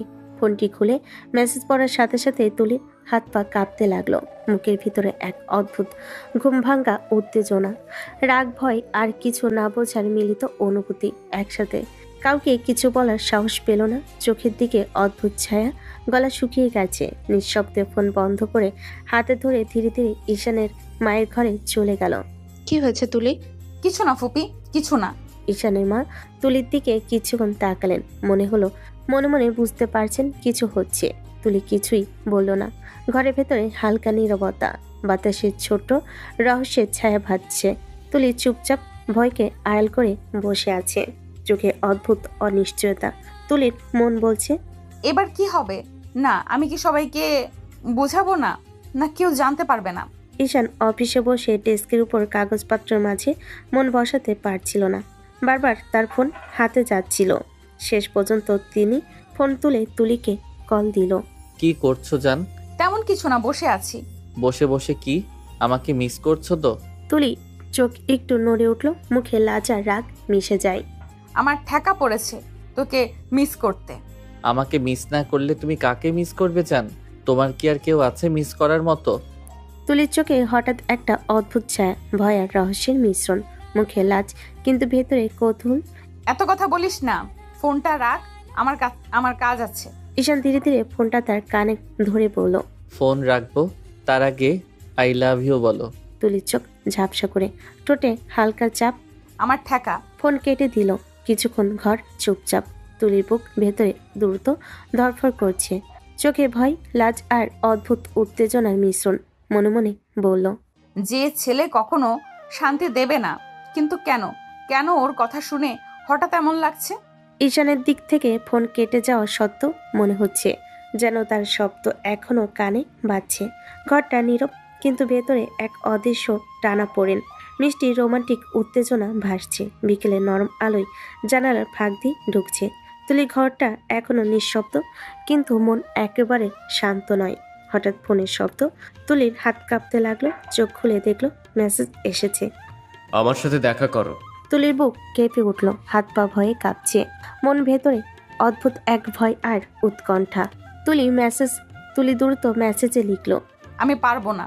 ঠিক আছে, তাহলে বেশ, তোমার ছবিগুলো ভাইরাল করে দিই। তুলির চোখ লাল, গলা ধুকপুক করছে। কেঁদে কেঁদে সে লিখলো, না প্লিজ, এসব করো না, আমি আসবো। তাড়াতাড়ি করো, আমার আবার অপেক্ষা সহ্য হয় না। আমি ঠিক সময় চলে আসবো। ফোন কেটে দিয়ে তুলির হাত পা বুক সব ভিজে ওঠে ভয় আর আতঙ্কে। ঘরটা নিঃশব্দ, শুধু তার দ্রুত নিঃশ্বাসের আওয়াজ। কিছুক্ষণ চুপচাপ থাকার পর তুলির মন বলল, ঈশানকে জানাতে পারলে হয়তো শান্তি মিলবে। বিকেলের একটু পরে তুলি ধীরে ধাপ গলায় অদ্ভুত লাজ মিশে ঈশানের মায়ের ঘরে পৌঁছালো। ফুপু, আমার একটু কাজ আছে, আমি বাইরে যাচ্ছি। আচ্ছা, তাড়াতাড়ি চলে আসিস। তুলির চোখে ভয়, কিন্তু ঠোঁট চাপা। মন ভেতরে এক অদ্ভুত অস্থিরতা। ঘর ছেড়ে বের হওয়ার আগে সে একবার পিছনে ফিরে তাকালো। ভয়, উত্তেজনা আর অদৃশ্য রহস্য ভরে গেছে তার চোখে। ঘরটা নিঃশব্দ, কিন্তু বাইরে একটি অদৃশ্য বিপদের ছায়া অপেক্ষা করছে। বিকেলের হালকা সূর্য রেস্টুরেন্টের কাছের দেওয়ালে প্রতিফলিত হয়ে টেবিলগুলোকে সোনালি করে দিচ্ছে। ঠিক এত, একটু ব্যস্ত, একটু নীরব। তুলি এক কোণে বসে, বুকের ভেতরে অপ্রকাশিত চাপ। সে জানে আজকের সাক্ষাৎটি সহজ হবে না, তবু এসেছে, কারণ আর লুকাবার কিছু নেই। সিয়াম এসে টেবিলের কাছে দাঁড়ালো। তার ঠোঁটে একটা কুৎসিত হাসি, চোখে ঢের আত্মমহিমা। তার চেহারায় পুরনো, কিন্তু বুঝতে কষ্ট হয় না ভেতরে বিষ আছে। তুমি এলে ভালো লাগলো দেখে। তুমি কেন ডেকেছো? তোমাকে দেখতে ইচ্ছে করছিল, একটু সময় কাটাবো তোমার সাথে। তুলির ঠোঁট আশ্রে উঠল, চোখে আগুন জ্বলে উঠল। সে আস্তে আস্তে যা কিছু জানে সব মিলে তার রক্তকে লাল করে দিয়েছে। সেই মেসেজ, সেই হুমকি, পেছনের নোংরা পরিকল্পনা। আজ সে মুখ খুলবে। তোমার মতো বেয়াদবের সাথে আমি সময় কাটাতে আসিনি সিয়াম। তুমি জানো না কি করছো? সমস্ত ছবি যেগুলো আমার ব্যক্তিগত, তুমি কিভাবে বদলে ফেলেছো। সিয়াম দু চোখ ঝাপসা করে ঠোঁটে ঠান্ডা হাসি ফেরত দিল। মানুষ তো সবাই নকল ছবি চিনতে পারে না, একটু চাপ দিলেই তারা বিশ্বাস করবে। তোর বিয়ের খবর পেয়ে তো আমার তো মুখেই আগুন লেগেছে। এভাবেই মানুষদের ধাক্কা দিলেই ভালো লাগে। তুলির বুক ধরফর করতে লাগলো। সে কাঁদলো না, কেননা কাঁদলে দুর্বল মনে হবে। সে আর দুর্বল নয়। সে গোড়ালি শক্ত করে বসে রইল, কণ্ঠ জোর করে কষাকষি করে বলল, তুই যে নোংরা কাজ করেছিস, তুই ভেবে দেখেছিস তো তোর এই সব কাণ্ড আমাকে কতটুকু ভেঙে দিচ্ছে? আমার সম্মান, আমার পরিবার, সব। তুই কেন এমন করিস? তুই কি মানুষ? মানুষই তো এমন সুযোগই নেয় না। তুই যদি কথা শুনিস আমি শান্ত থাকবো, না হলে তোর জীবন ছাই করে দেব। তুলির হিমশীতল কণ্ঠ, কিন্তু চোখে অদম্য আগুন। বল, তুই আমাকে ভয় দেখাবি? তুই ভাবছিস কোনো ছবি দেখে আমি লজ্জিত হয়ে পালাবো? সিয়াম, তুই ভুলে যাচ্ছিস আমি ফিরে দাঁড়াতে জানি। তুই আমার জীবনে একটি অধ্যায় ছিলি, কিন্তু আমি সেই ইতিহাসই মুছে দেবার মতো শক্তিশালী। সিয়াম হঠাৎ গম্ভীর হয়ে বলল, তুই বুঝলি না, আমি জানি কিভাবে মানুষকে ধামা চাপা রাখা যায়। তোর জীবন শেষ করে দেব। তোকে আগেই বলেছিলাম ইহানের সাথে মিশবি না, তুই আমার কথা শুনলি না। আমি ঈশানকে অনেক আগে থেকেই ভালোবাসি, শুধু তোর জন্য বলতে পারি নাই ওকে। তুই আমাকে ব্ল্যাকমেইল করে প্রেম করেছিস, এখন আমার ছবি দিয়ে আবার ব্ল্যাকমেইল করছিস। তুই যা পারিস কর, আমি শেষ পর্যন্ত লড়াই করব। সিয়াম একটা কণ্ঠে গর্জে উঠল, কিন্তু তার কণ্ঠে এখনো ছিল ধোকার স্বর। তুই চাইলে গুঞ্জন ছড়িয়ে দেব, তোর নাম নোংরা করে দেব, কেউ তো তোর কথা মানবে না। তুলি উঠে দাঁড়ালো, ঠোঁট কাঁপছে না, হাত কাঁপছে না, শুধু চোখ ভরা অদম্য সিদ্ধান্ত। তোর এসব হুমকি আমার ভীতি বাড়ায় না। তুই ভুল করে ফেলেছিস, আমাকে ভেঙে ফেলতে পারলি না। আমি এখন যাব, ঈশানের কাছে বলবো, সবাই জানবে সত্যিটা। আর আমি হাত আর পা বাঁধা নই। তুই যদি ভাবিস আমি চুপ করে থাকবো, সেটা তোরই ভুল। রেস্টুরেন্টের টেবিল থেকে উঠে দাঁড়াতেই তুলি অনুভব করলো বাতাসটা যেন ভারী হয়ে গেছে। সিয়ামের চোখে এক অদ্ভুত হাসি, যেটা ভয়, ঘৃণা আর হিংসায় মিশলে। হঠাৎ তুলি নরম স্বরে বলল, তুমি এমন করছো কেন সিয়াম? আমি তো তোমার কিছুই করিনি। করনি? তুমি আমার অপমান করেছো তুলি। তোমার বিয়ের খবর জানার পর থেকে ভাবছিলাম তোমাকে আমি এমন একটা শিক্ষা দেব যা তুমি সারা জীবন ভুলতে পারবে না। তুলি আর দাঁড়ালো না, ব্যাগটা কাঁধে নিয়ে পেছনে ফিরতে যায়। কিন্তু ঠিক তখনই হঠাৎ একটা অদ্ভুত অনুভূতি হয়, গলার নিচে যেন আগুনের মতো কিছু ছড়িয়ে পড়ছে। তুলি এক মুহূর্ত ঘুরে তাকালো, সিয়াম তখনও হাসছে। তুমি তুমি কি করেছো আমার সাথে? সিয়াম শুধু একটা বাঁকা হাসি দিল, তারপর নিচু গলায় বলল, সময় তোমাকে সব বুঝিয়ে দেবে প্রিয় তুলি। তুলির চোখ ধীরে ধীরে ঝাপসা হতে থাকে, পায়ের ভারসাম্য হারিয়ে দরজার ধারে ঠেলে দেয় সে। বুকের ভেতর কেমন যেন ছ্যাক করে ওঠে। দূর থেকে শুধু সিয়ামের কণ্ঠস্বর ভেসে আসে।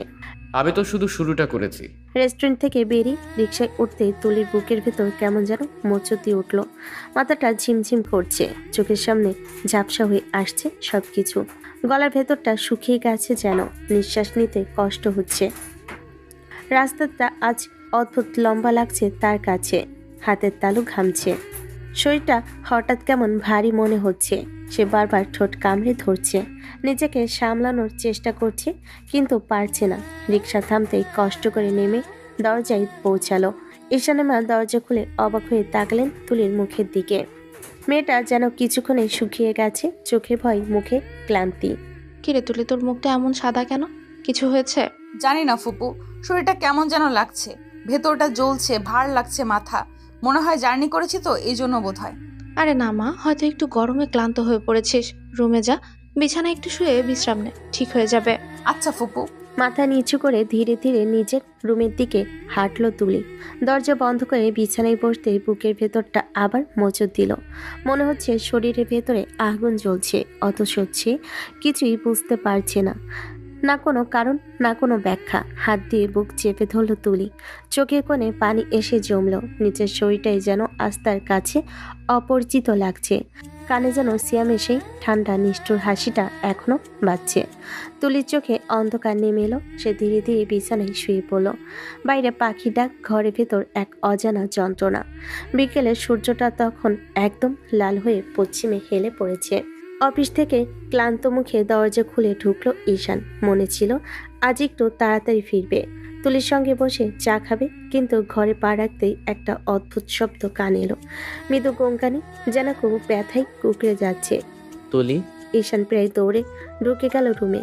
তুলি বিছানায় ছটফট করছে, চাদরটা একবার টেনে ফেলছে, আবার গায়ে নিচ্ছে। মুখের রং ভয়ানক ফ্যাকাশে, ঠোঁট কাঁপছে, চোখ আধো খোলা। তুলি কি হয়েছে তোমার? এমন করছো কেন বলো তো? জানি না ঈশান, শরীরটা জ্বলছে, ভেতরটা যেন কেউ আগুনে পুড়িয়ে দিচ্ছে, আমি পারছি না।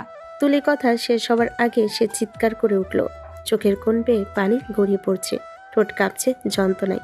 ঈশানের বুকটা ধক করে উঠল। সে তাড়াতাড়ি তুলিকে বুকে জড়িয়ে ধরল। জান, তুমি ভয় পেও না, আমি আছি। আমি তোমার কিছুই হতে দেব না।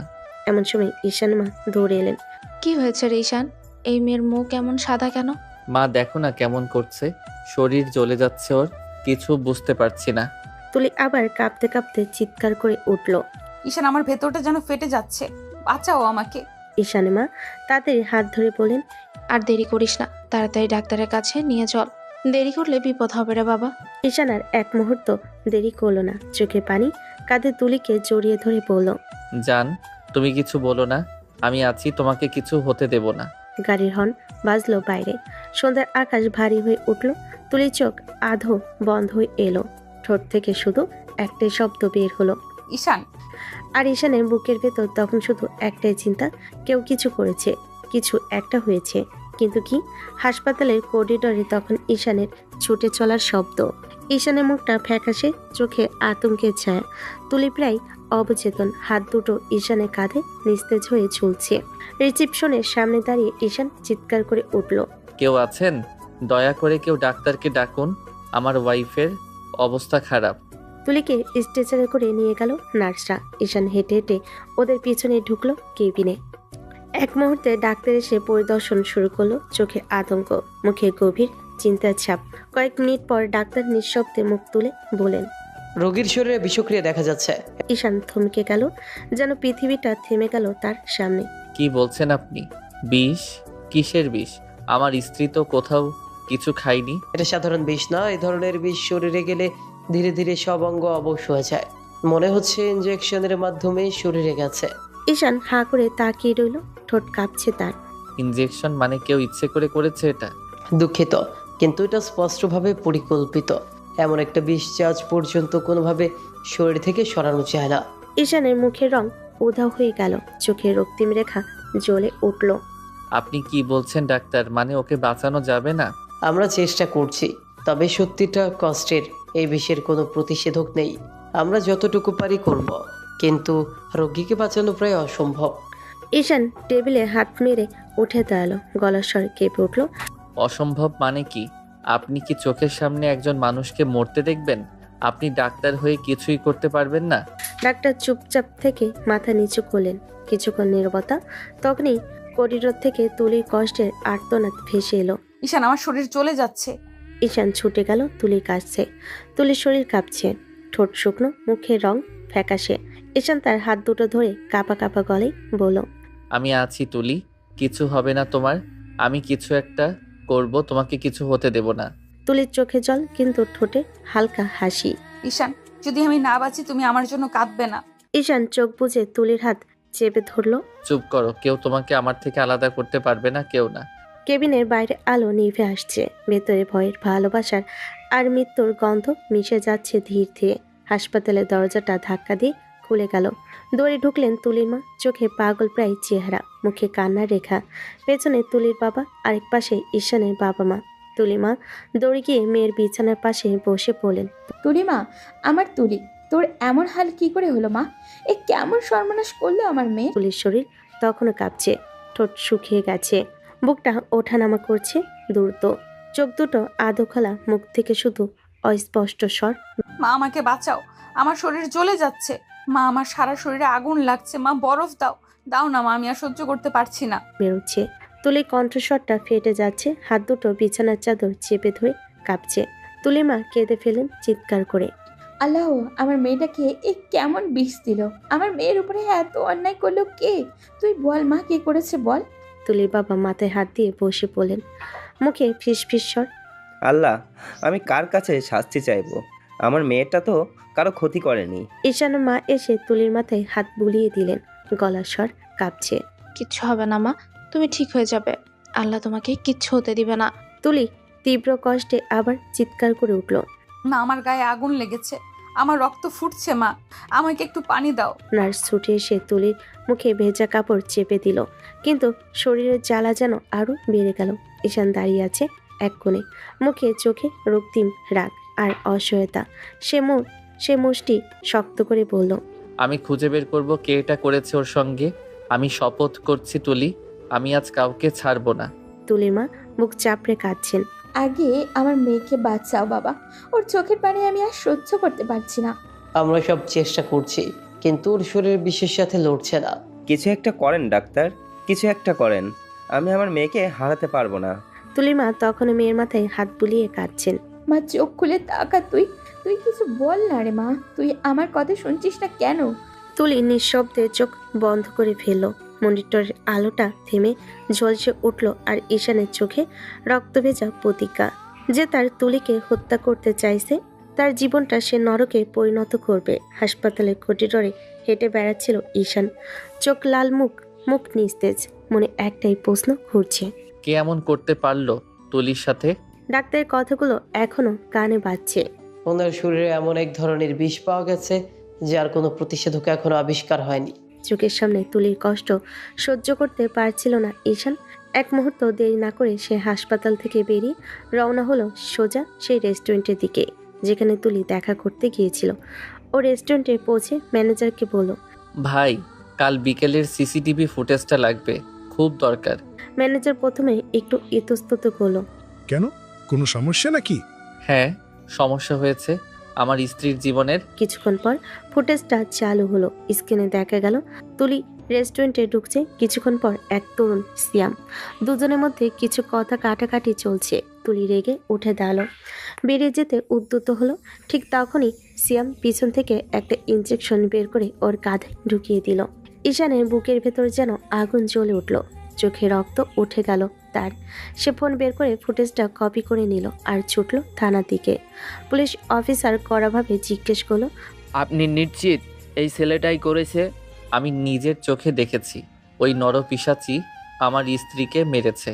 ফুটেজ দেখে পুলিশ আর দেরি করলো না। সন্ধ্যার মধ্যেই তারা সিয়ামের বাসায় হানা দিল। দরজা খুলতেই পুলিশ তাকে ধরে ফেলল। সিয়াম প্রথমে অস্বীকার করলো। আমি কিছু করিনি, ও নিজেই অসুস্থ হয়েছে। পুলিশ তাকে মারতে শুরু করলো আর ঈশান সামনে দাঁড়িয়ে রাগে কাঁপছে। এক পর্যায়ে চিৎকার করে সিয়াম বলে ফেলল, হ্যাঁ করেছি, ও আমার প্রেমিকা ছিল। ও আমাকে ছেড়ে অন্য ছেলেকে বিয়ে করেছে, তাই আমি সহ্য করতে পারিনি। আমি ওর ছবি এডিট করে ব্ল্যাকমেইল করতাম। ও আমার কথা শোনেনি, দেখা করতে গিয়েছিল কিন্তু সময় দেয়নি। রাগে আমি ইঞ্জেকশনটা পুশ করে দিয়েছি। ঈশানের চোখে পানি চলে এলো, কিন্তু সেই পানির নিচে জমেছিল আগুন। সে এগিয়ে গিয়ে গলা চেপে ধরল সিয়ামের।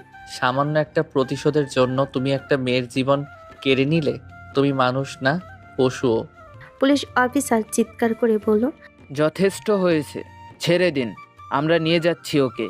সিয়ামকে টেনে হিসে নিয়ে গেল পুলিশ। ঈশান মাটিতে বসে পড়ল, চোখের সামনে ভাসছে তুলির মুখটা কষ্টে ভরা, তবুও ভালোবাসায় নরম। মনে মনে বলল, তুমি একটু অপেক্ষা করো জান, আমি তোমাকে এই দুনিয়ার যে অন্যায় দিয়েছি তার বিচার করে যাব। তোমার কোনো কষ্ট বৃথা যাবে না।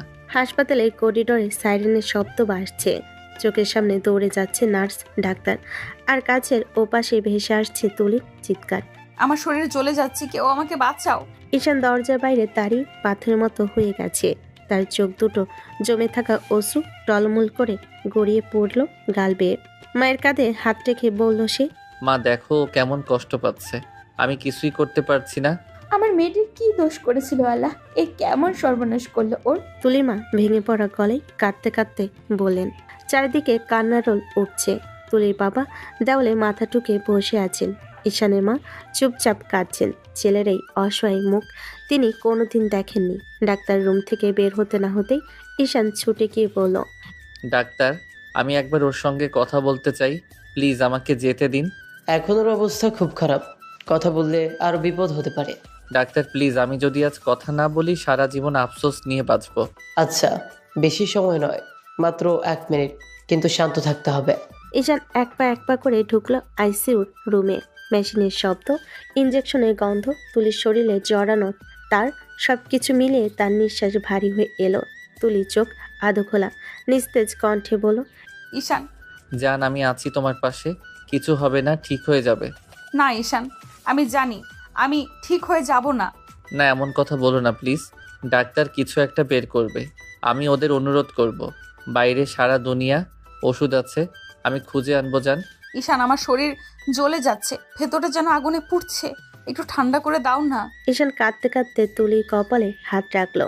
এই দেখো আমি আছি, আমি তোমার জন্য সব কিছু করব, শুধু একটু চোখ খোলা রাখো জান। আমি হারিয়ে যেতে দিব না আমাকে ছেড়ে। ঈশান, আমি তোমাকে কষ্ট দিতে চাইনি, আমি শুধু চেয়েছিলাম তুমি সুখে থাকো, কিন্তু আমার ভাগ্যে সুখ ছিল না। এসব বলো না প্লিজ জান, এমনভাবে কথা বলো না, তুমি ভালো হয়ে যাবে। যদি আমি না থাকি তখন মনে রাখবে আমি তোকে ভালোবাসতাম অনেক বেশি। ঈশান কেঁপে উঠল, চোখ দিয়ে পানি পড়তে লাগলো থেমে থেমে। না জান, থামো, তুমি কোথাও যাবে না, তুমি শুধু আমার, আমি তোমাকে বাঁচাবো। ঈশান, আমার ঠান্ডা লাগছে, একটা কথা মনে রেখো, ভালোবাসা মরে না। তুলি শেষবারের মতো হাত নাড়িয়ে ঈশানের গাল ছুঁয়ে বলল, তারপর চোখের পাতা আস্তে আস্তে নামতে লাগলো। ঈশান চিৎকার করে উঠল, তুলি জান, চোখ খোলো প্লিজ, কেউ আসো, ওকে বাঁচাও। ডাক্তাররা দৌড়ে এলো। মেশিনের শব্দ বেড়ে গেল, কিন্তু তুলির হাত ঠান্ডা হয়ে যাচ্ছিল ধীরে ধীরে। ঈশান মাথা তুলির বুকের উপর রেখে কাঁদতে লাগলো নিঃশব্দে। তুমি বলেছিলে ঠান্ডা লাগছে জান, এখন তুমি একদম ঠান্ডা হয়ে গেছো। আমি কিভাবে বাঁচবো তোমাকে ছাড়া? হাসপাতালের করিডর তখন এক অচেনা ভয়াবহ নীরবতা। হঠাৎ ভেতর থেকে এক তীব্র চিৎকার কানে এসে আশ্রে পড়ল। তুলি, তুলি, চোখ খোলো একবার, চোখ খোলো জান, প্লিজ একবার কথা বলো আমার সাথে। ডাক্তাররা তাড়াহুড়ো করে আইসিইউ থেকে বেরিয়ে আসছে। কাছের দরজার ওপারে তুলির নিথর দেহ, পাশে মনিটরে বিপ বিপ শব্দ থেমে গেছে। তুলির মা মেঝেতে লুটিয়ে পড়ে চিৎকার করে কাঁদলেন। আমার মেয়েটাকে বাঁচাইয়ে দেন, কেউ আমার মেয়েকে বাঁচিয়ে দেন। এইভাবে কি মেয়ে হারানো যায়? আমার একটাই মেয়ে, আল্লাহ তুমি কেন এমন করলে? তুলির বাবা দেওয়ালে মাথা ঠুকতে ঠুকতে কাঁদছেন। ঈশানের মা চিৎকার করে এগিয়ে এসে ঈশানকে জড়িয়ে ধরলেন, কিন্তু ছেলেটা তখনও পুরো ভেঙে পড়েছে। মা, ওরে তো আমি প্রতিদিন বলি নিজের খেয়াল রাখো, কিন্তু মা আজ আমি ওরে বললাম না, শেষবার বললাম না ভালোবাসি। কথা শেষ করতে না করতেই ঈশান মেঝেতে বসে পড়ল, তার হাত দুটো তুলির বিছানার দিকে বাড়িয়ে হাহাকার করে কাঁদছে। তুলি, আমি তোমার ছাড়া কি নিয়ে বাঁচবো জান? তুমি তো প্রতিদিন ঝগড়া করে শেষে আমায় হাসাও। আজ কই গেলে জান? আমার বাঁচার তো কোনো কারণই রাখলে না তুমি। ডাক্তাররা ধীরে ধীরে তুলির নিথর শরীরটা ঢেকে দিল সাদা চাদরে। ঈশান দৌড়ে গিয়ে চাদরটা টেনে খুলে বলল, না না, ও ঘুমায় নাই, ডাক্তারও ঘুমায় নাই, দেখেন না আমি ডাক দিচ্ছি, ওর চোখ নড়তেছে। কেউ কিছু বলতে পারল না, শুধু কান্নার আওয়াজ, হাহাকার আর মৃত্যুর গন্ধে ভরে গেল পুরো করিডর। দূর থেকে একটা মেয়ে দাঁড়িয়ে সব দেখছিল, শান্ত নিঃশব্দে। মেয়েটার নাম রিহা, তার চোখে জল থামছে না। নিজের বুক চেপে ধরে ফিস ফিস করে বলল, আজকালকার যুগে কেউ এমন ভালোবাসে? কেউ কারোর জন্য এভাবে পাগল হয়? আল্লাহ এমন ভালোবাসা কেন আমার কপালে জুটালে না তুমি? যে ভালোবাসা পেয়ে মেয়েটা ভাগ্যবতী হতো, সে আজ মৃত্যুর কোলে এমন ভালোবাসা পেয়েও হারিয়ে ফেললো।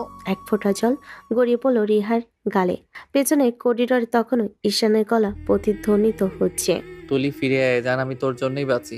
পুরো হাসপাতাল নিস্তব্ধ, শুধু কান্নার প্রতিধ্বনি যেন দেওয়ালে দেওয়ালে ফিরে আসছে।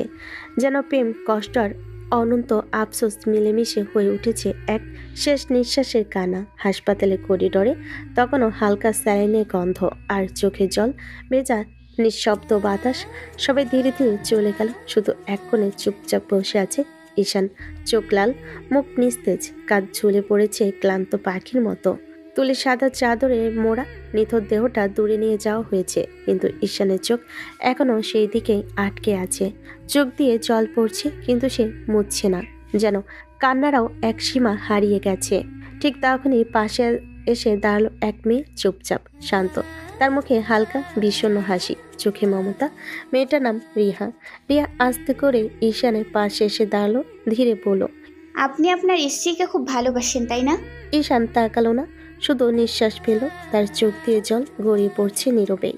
এক মুহূর্ত পর খুব কাঁপা গলায় বলল, ভালোবাসা না আমার জীবনের মানে ছিল ও, আজ মনে হচ্ছে আমি নিজেই অর্ধেক মানুষ হয়ে গেছি। রিহা নিঃশব্দে চোখ মুছে নিয়ে বলল, আপনার স্ত্রী সত্যিই খুব ভাগ্যবতী ছিল। এমন ভালোবাসা খুব কমই পাই এই পৃথিবীতে। ঈশান মৃদু হেসে মাথা নিচু করলো, চোখ ভিজে, কণ্ঠটা যেন আটকে যাচ্ছে কানাই। ভাগ্য ভালো ছিল আমারই, ওর মতো মেয়ে যদি জীবনে একবারও আসে, মানুষ পুরো জীবনটাকে ধন্য মনে করে, কিন্তু আল্লাহ উনি ওকে আমার ভাগ্যে রাখেন নাই। জানি না কি এমন ভুল করেছি আমি, কেন ওকে হারানোর শাস্তি দিলেন আমায়। রিয়া এক মুহূর্ত চুপ করে ঈশানের মুখের দিকে তাকিয়ে রইল, তার চোখে অজানা কষ্টের ছায়া, তবুও ঠোঁটে সান্ত্বনার ভাষা। আল্লাহ উত্তম পরিকল্পনাকারী। হয়তো তিনি আপনার জন্য অন্য কোনো ভালো কিছু ভেবে রেখেছেন। কখনো কখনো হারানো এক ধরনের পাওয়া হয়। ঈশান চোখ তুলে তাকালো এক মুহূর্তের জন্য, তার চোখে অজস্র ভাঙা স্বপ্নের ছায়া। আল্লাহ যাই ভেবে রাখুন না কেন, আমার মন থেকে তুলিকে কোনোদিন মুছতে পারবেন না। ও আমার হৃদয়ে যেমন ছিল ঠিক তেমনই থাকবে যতদিন আমি বেঁচে আছি। রিহা আর কিছু বলল না, শুধু চুপচাপ দাঁড়িয়ে রইল তার পাশে। বাতাসে হালকা তুলিপীয় পারফিউমের গন্ধ এখনো ভাসছে, আর ঈশানের চোখে তখনও সেই একই প্রশ্ন, কেন আমার ভালোবাসার মানুষটা আমাকে ফেলে চলে গেল। হাসপাতালের জানালার বাইরে সূর্য ডুবে যাচ্ছে, আলোটা মলিন হয়ে আসছে। ঠিক যেমন মলিন হয়ে গেছে ঈশানের জীবন। তুলির দাফন শেষ হয়েছে অনেকক্ষণ আগেই, আকাশটা ধূসর হয়ে গেছে। ঝড়নামার আগে যেমন নিস্তব্ধতা নামে, তেমনি ভারী নীরবতা নেমে এসেছে পুরো বাড়িটায়। ঘরের কোণে মিলান আলো বসে আছে ঈশান, চোখ লাল, গাল ভেজা, ঠোঁট শুকনো, সামনে ছড়ানো তুলির কাপড়, শাড়ি আলতো করে ছুঁয়ে দেখছে সে। তুলির গলায় পরা সেই লাল ওড়নাটা, সেই চুড়িটা যেটা পরে হেসে বলতো, আমার হাতে লাল চুড়ি ছাড়া আমি অসম্পূর্ণ। সবই আজ ঠান্ডা, নীরব, নিষ্পান। ঈশান আলতো করে তুলির শাড়ির ভাঁজে হাত রাখলো। চোখ ভিজে গেল। তুমি চলে গেলে তুলি, এই ঘরটা, এই জামাগুলো সব কিছুতেই তোমার গন্ধ, কিন্তু তুমি নেই। বলো না এমন করলে কেন? একবারও ভাবলে না আমি কিভাবে বাঁচবো তোমায় ছাড়া? তুমি না থাকলে তো আমি কেউ না তুলি। কথা বলতে বলতে সে তুলির ছবিটা বুকে জড়িয়ে ধরে কাঁদতে লাগলো। অন্ধকার ঘরে শুধু ঈশানের কান্নার শব্দ, আর বাইরের বাতাসে দুলে উঠছে তুলির সাদা পর্দা। সেও যেন কাঁদছে নীরবে। ঠিক তখনই দরজার পাশে এসে দাঁড়ালো ঈশানের মা। চোখে ক্লান্তি, মুখে অশ্রুর দাগ। ধীরে ধীরে এগিয়ে এসে বলল, বাবা কিছু খেয়ে নে, দুদিন ধরে তো কিছুই মুখে দিচ্ছিস না। ঈশান মাথা নাড়ালো না, চোখে ফাঁকা দৃষ্টি, গলায় কান্নার ভার। খেয়ে কি করব মা? আমার তো বেঁচে থাকারই ইচ্ছা নেই এখন। তুলি ছাড়া সবকিছু অর্থহীন। শ্বাস নিচ্ছি ঠিকই, কিন্তু বেঁচে নেই আমি মা। ঈশানের মা কেঁদে ফেলেন। চোখ মুছতে মুছতে ছেলের মাথায় হাত রাখলেন। এসব কথা বলিস না বাবা, তুই না থাকলে আমরা কি করে বাঁচবো বল? তুলি মা চলে গেছে, ওর বাবা মা কেমন ভেঙে পড়েছে দেখছিস না? তুই চলে গেলে ওদের দেখবে কে? তাদেরও তো কোনো সন্তান নেই। আর বাবা, তুই যদি ওদের পাশে না থাকিস তাহলে তারা কার ভরসায় বাঁচবে বল? আমাদেরও তো তুই ছাড়া কেউ নেই। ঈশান চুপ করে বসে রইল। চোখে জল গড়িয়ে পড়ছে। একটা দীর্ঘ নিঃশ্বাস ফেলে বলল, জানি মা, জানি তুলির জায়গাটা কেউ নিতে পারবে না। তবু আমি ওর জন্যই বাঁচবো। যতদিন বেঁচে থাকবো ওর স্মৃতি নিয়েই থাকবো। ওর নামেই শ্বাস নেব, ওর নামেই প্রার্থনা করবে। মা আলতো করে ছেলেকে বুকে জড়িয়ে ধরলেন। দুজনের বুক ভরে উঠল কান্নায়। বাইরে বৃষ্টি পড়ছে টুপটাপ, যেন আকাশও কাঁদছে তুলির জন্য। তখন ঘরের একপাশে তুলির ছবি নিচে পড়ে থাকা একটি শুকনো গোলাপ আস্তে আস্তে ঝরে পড়ল মাটিতে। বিকেলের রোদটা আজ কেমন যেন নিস্তেজ। কবরস্থানের ভেতরে নিঃশব্দ হাওয়া বইছে। শুকনো পাতার মৃদু খসখস শব্দ ছাড়া আর কিছুই নেই। ঈশান ধীরে ধীরে হেঁটে যাচ্ছে তুলির কবরের দিকে। হাতে সাদা গোলাপের একটা ছোট তোড়া। কবরের সামনে এসে থেমে গেল সে। চুপচাপ বসে পড়ল মাটির পাশে। তুলির নামটা খোদাই করা মার্বেল পাথরে হাত রেখে বলল, তুলি, তুই ভালো আছো তো ওখানে? জানো, আমি এখনো বিশ্বাস করতে পারি না তুমি নেই। ঘুম ভাঙলেই এখনো মনে হয় তুমি পাশে শুয়ে আছো, আয়নার সামনে চুল বাঁধছ। তারপর বুঝি সবটাই মায়া, সবটাই শূন্যতা। চোখের পানি গড়িয়ে পড়ছে পাথরের গায়ে, যেন ওর কান্নায় ভিজে যাচ্ছে তুলির নামটা। ঈশান আস্তে করে গোলাপগুলো রেখে ফিসফিস করে বলল, যতদিন বাঁচবো তোমার নামেই বাঁচবো তুলি। তুমি শুধু আমার স্ত্রী না, তুমি আমার দোয়া, আমার নিঃশ্বাস। একটু পরে সে ধীরে ধীরে উঠে দাঁড়ালো। ঠিক তখনই পেছন থেকে একটা মিষ্টি অথচ ভদ্র কণ্ঠ শুনতে পেল। আরে আপনি? ঈশান ঘুরে তাকাল, দেখলো রিহা। হাসপাতালে সে মেয়েটা যেদিন তুলি মারা গিয়েছিল সেদিনও কাঁদতে দেখেছিল। আপনি এখানে? হ্যাঁ, মাঝে মাঝে আমি এখানে আসি আত্মীয়দের কবর জিয়ারত করতে। আপনাকে দেখে চিনে ফেললাম। আপনার বইয়ের কবর জিয়ারত করতে এসেছেন বুঝি? জি হ্যাঁ, আজ ওর 40, তাই এলাম ওর কাছে একটু বসতে। রিয়া কিছুক্ষণ চুপ করে রইল, তারপর নিচু চোখে বলল, আপনার স্ত্রী সত্যিই খুব ভাগ্যবতী ছিলেন। আজকালকার যুগে তো কেউ কারো খবর রাখে না। বউ মরে গেলে মানুষ পরের দিনে ভুলে যায়, নতুন জীবনে ঢুকে পড়ে। কিন্তু আপনি এখনো এতটা ভালোবাসেন, এমন মানুষ এখন আর পাওয়া যায় না। ভালোবাসা তো এমনই হয়। তুলিকে ভালোবেসেছিলাম, আর সেই ভালোবাসা মৃত্যুর সঙ্গে শেষ হবে না। আমি যতদিন বাঁচবো তুলি আমার ভেতরে বেঁচে থাকবে। ওর নামেই আমি শ্বাস নেব, ওর নামেই কান্না করব। রিয়া কিছুক্ষণ চুপ করে রইল। চোখে পানি জমে উঠল তারও। আল্লাহ যেন আপনাকে শক্তি দেন, এমন ভালোবাসা যেন প্রতিটি মেয়ে পায়। আপনার মতো একজন স্বামী যেন সব মেয়ের কপালে জোটে। ঈশান হালকা মাথা নিচু করলো, একটা দীর্ঘশ্বাস ফেলে বলল, ভালোবাসা পাওয়া সহজ, কিন্তু সারা জীবন ধরে রাখাটা অনেক কঠিন। আমি চেষ্টা করব রিহা, যতদিন বাঁচবো তুলিকে ধরে রাখতে। দুজনে নিঃশব্দে দাঁড়িয়ে রইল তুলির কবরের সামনে। বাতাসে তুলির ওনার মতো সাদা গোলাপের পাপড়ি উড়ে এসে পড়ল ওদের গায়ের উপর, যেন কোথাও থেকে তুলি নরম গলায় বলছে, আমার ঈশান, আমি এখানেই আছি। 2 বছর কেটে গেছে তুলির মৃত্যুতে। সময় চলে গেলেও ঈশানের ভেতরে ব্যথাটা এক ফোঁটাও কমেনি। তুলির শাড়িগুলো এখনো আলমারিতে গুছানো, ওর প্রিয় পারফিউমের গন্ধ এখনো ঘরে ভাসে। ঈশান অফিসে আসে, বাসায় ফিরে নিঃশব্দে বারান্দায় বসে, যেখানে আগে তুলি চাহাতে বসতো। এই 2 বছরে রিহা ধীরে ধীরে ঈশানের জীবনে জায়গা করে নিয়েছে। প্রথমে পরিচয় ছিল কেবল সহানুভূতি, তারপর ধীরে ধীরে সেটি পরিণত হলো বন্ধুত্ব। রিয়া সবসময় পাশে থেকেছে। ঈশানের নিস্তব্ধতা জীবনে একটু হাসি রোদ এনে দিয়েছে। সেই বিকালটা যেন রিহার জন্য আলাদা ছিল। আকাশে হালকা মেঘ, রোদটা মিলান হয়ে এসেছে। রিয়া হাতে একটা ছোট্ট উপহারের প্যাকেট নিয়ে দাঁড়িয়েছিল। ঈশান পাশে এসে দাঁড়ালো সাধারণ হাসি মুখে। আজ তো অনেক সাজগোজ করেছো রিহা, কোনো বিশেষ দিন নাকি? রিয়া মুখে একটু লাজুক ছায়া নিয়ে বলল, আজ আমি ঠিক করেছি আমার মনের কথা বলবো আপনাকে। ঈশান, আমি আমি আপনাকে ভালোবেসে ফেলেছি। কিছুক্ষণ নিস্তব্ধতা। লেকের ঢেউগুলো হালকা বাতাসে দুলছে আর ঈশান চুপ করে তাকিয়ে আছে পানির দিকে। রিহা, তুমি জানো তো আমি এখনো তুলিকে ভালোবাসি। আমার জীবনে ওর জায়গাটা এমন যেটা আর কেউ নিতে পারবে না। রিয়া একটু হেসে চোখের কোণ পানিতে জমে উঠল। আমি জানি ঈশান, আপনি তুলি আপুকে এখনো ভালোবাসেন। তাকে ভালোবাসুন, আমি কিচ্ছু বলবো না। শুধু একটু জায়গা দিন আমাকে আপনার মনে। তুলি আপুর পাশে নয়, অন্তত এক কোণে থাকবো নিঃশব্দে। ঈশান মুখ তুলে তাকালো রিহার দিকে। তার চোখে একরাশ কষ্ট আর বিস্ময়। রিহা, এটা হয় না। একজন মানুষ একসাথে দুজনকে ভালোবাসতে পারে না। আমার মন, আমার ভালোবাসা সবটাই তুলি নামের এক মেয়ের কাছে রয়ে গেছে। প্লিজ ঈশান, আমি জানি আপনার কষ্ট, কিন্তু আমি চেয়েছি শুধু আপনার পাশে থাকতে। তুলিকে কখনো ভুলে যেতে বলবো না। শুধু আমাকে একটু ভালোবাসা দিন, আমি তাতেই সুখী হব। ঈশান কিছুক্ষণ চুপ করে রইল, তারপর নরম স্বরে বলল, রিহা, যদি আমি তোমাকে জীবনে স্থান দেই তাহলে একটাই শর্ত থাকবে, তুমি কখনো আমাকে তুলিকে ভুলতে বলবে না।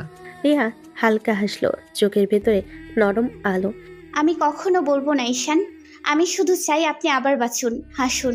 আর যদি আমার সামান্য ভালোবাসা আপনাকে একটু শান্তি দিতে পারে, তাহলে আমি সেই ভালোবাসা নিয়েই বাঁচবো। ঈশান ধীরে মাথা নিচু করলো। হালকা বাতাসে তুলির প্রিয় গন্ধ যেন ভেসে এলো। সে চোখ বন্ধ করে ফিসফিস করে বলল, তুলি, দেখছো তো কেউ তোমার জায়গা নিতে চায় না, শুধু তোমার শূন্যতা পূরণ করতে চায় একটু আলো নিয়ে। লেকের ওপারে সূর্য ডুবে যাচ্ছিল। রিহার চোখে ঝিলমিল আলো আর ঈশানের মনে ভেসে উঠল তুলির মায়া ভরা মুখ।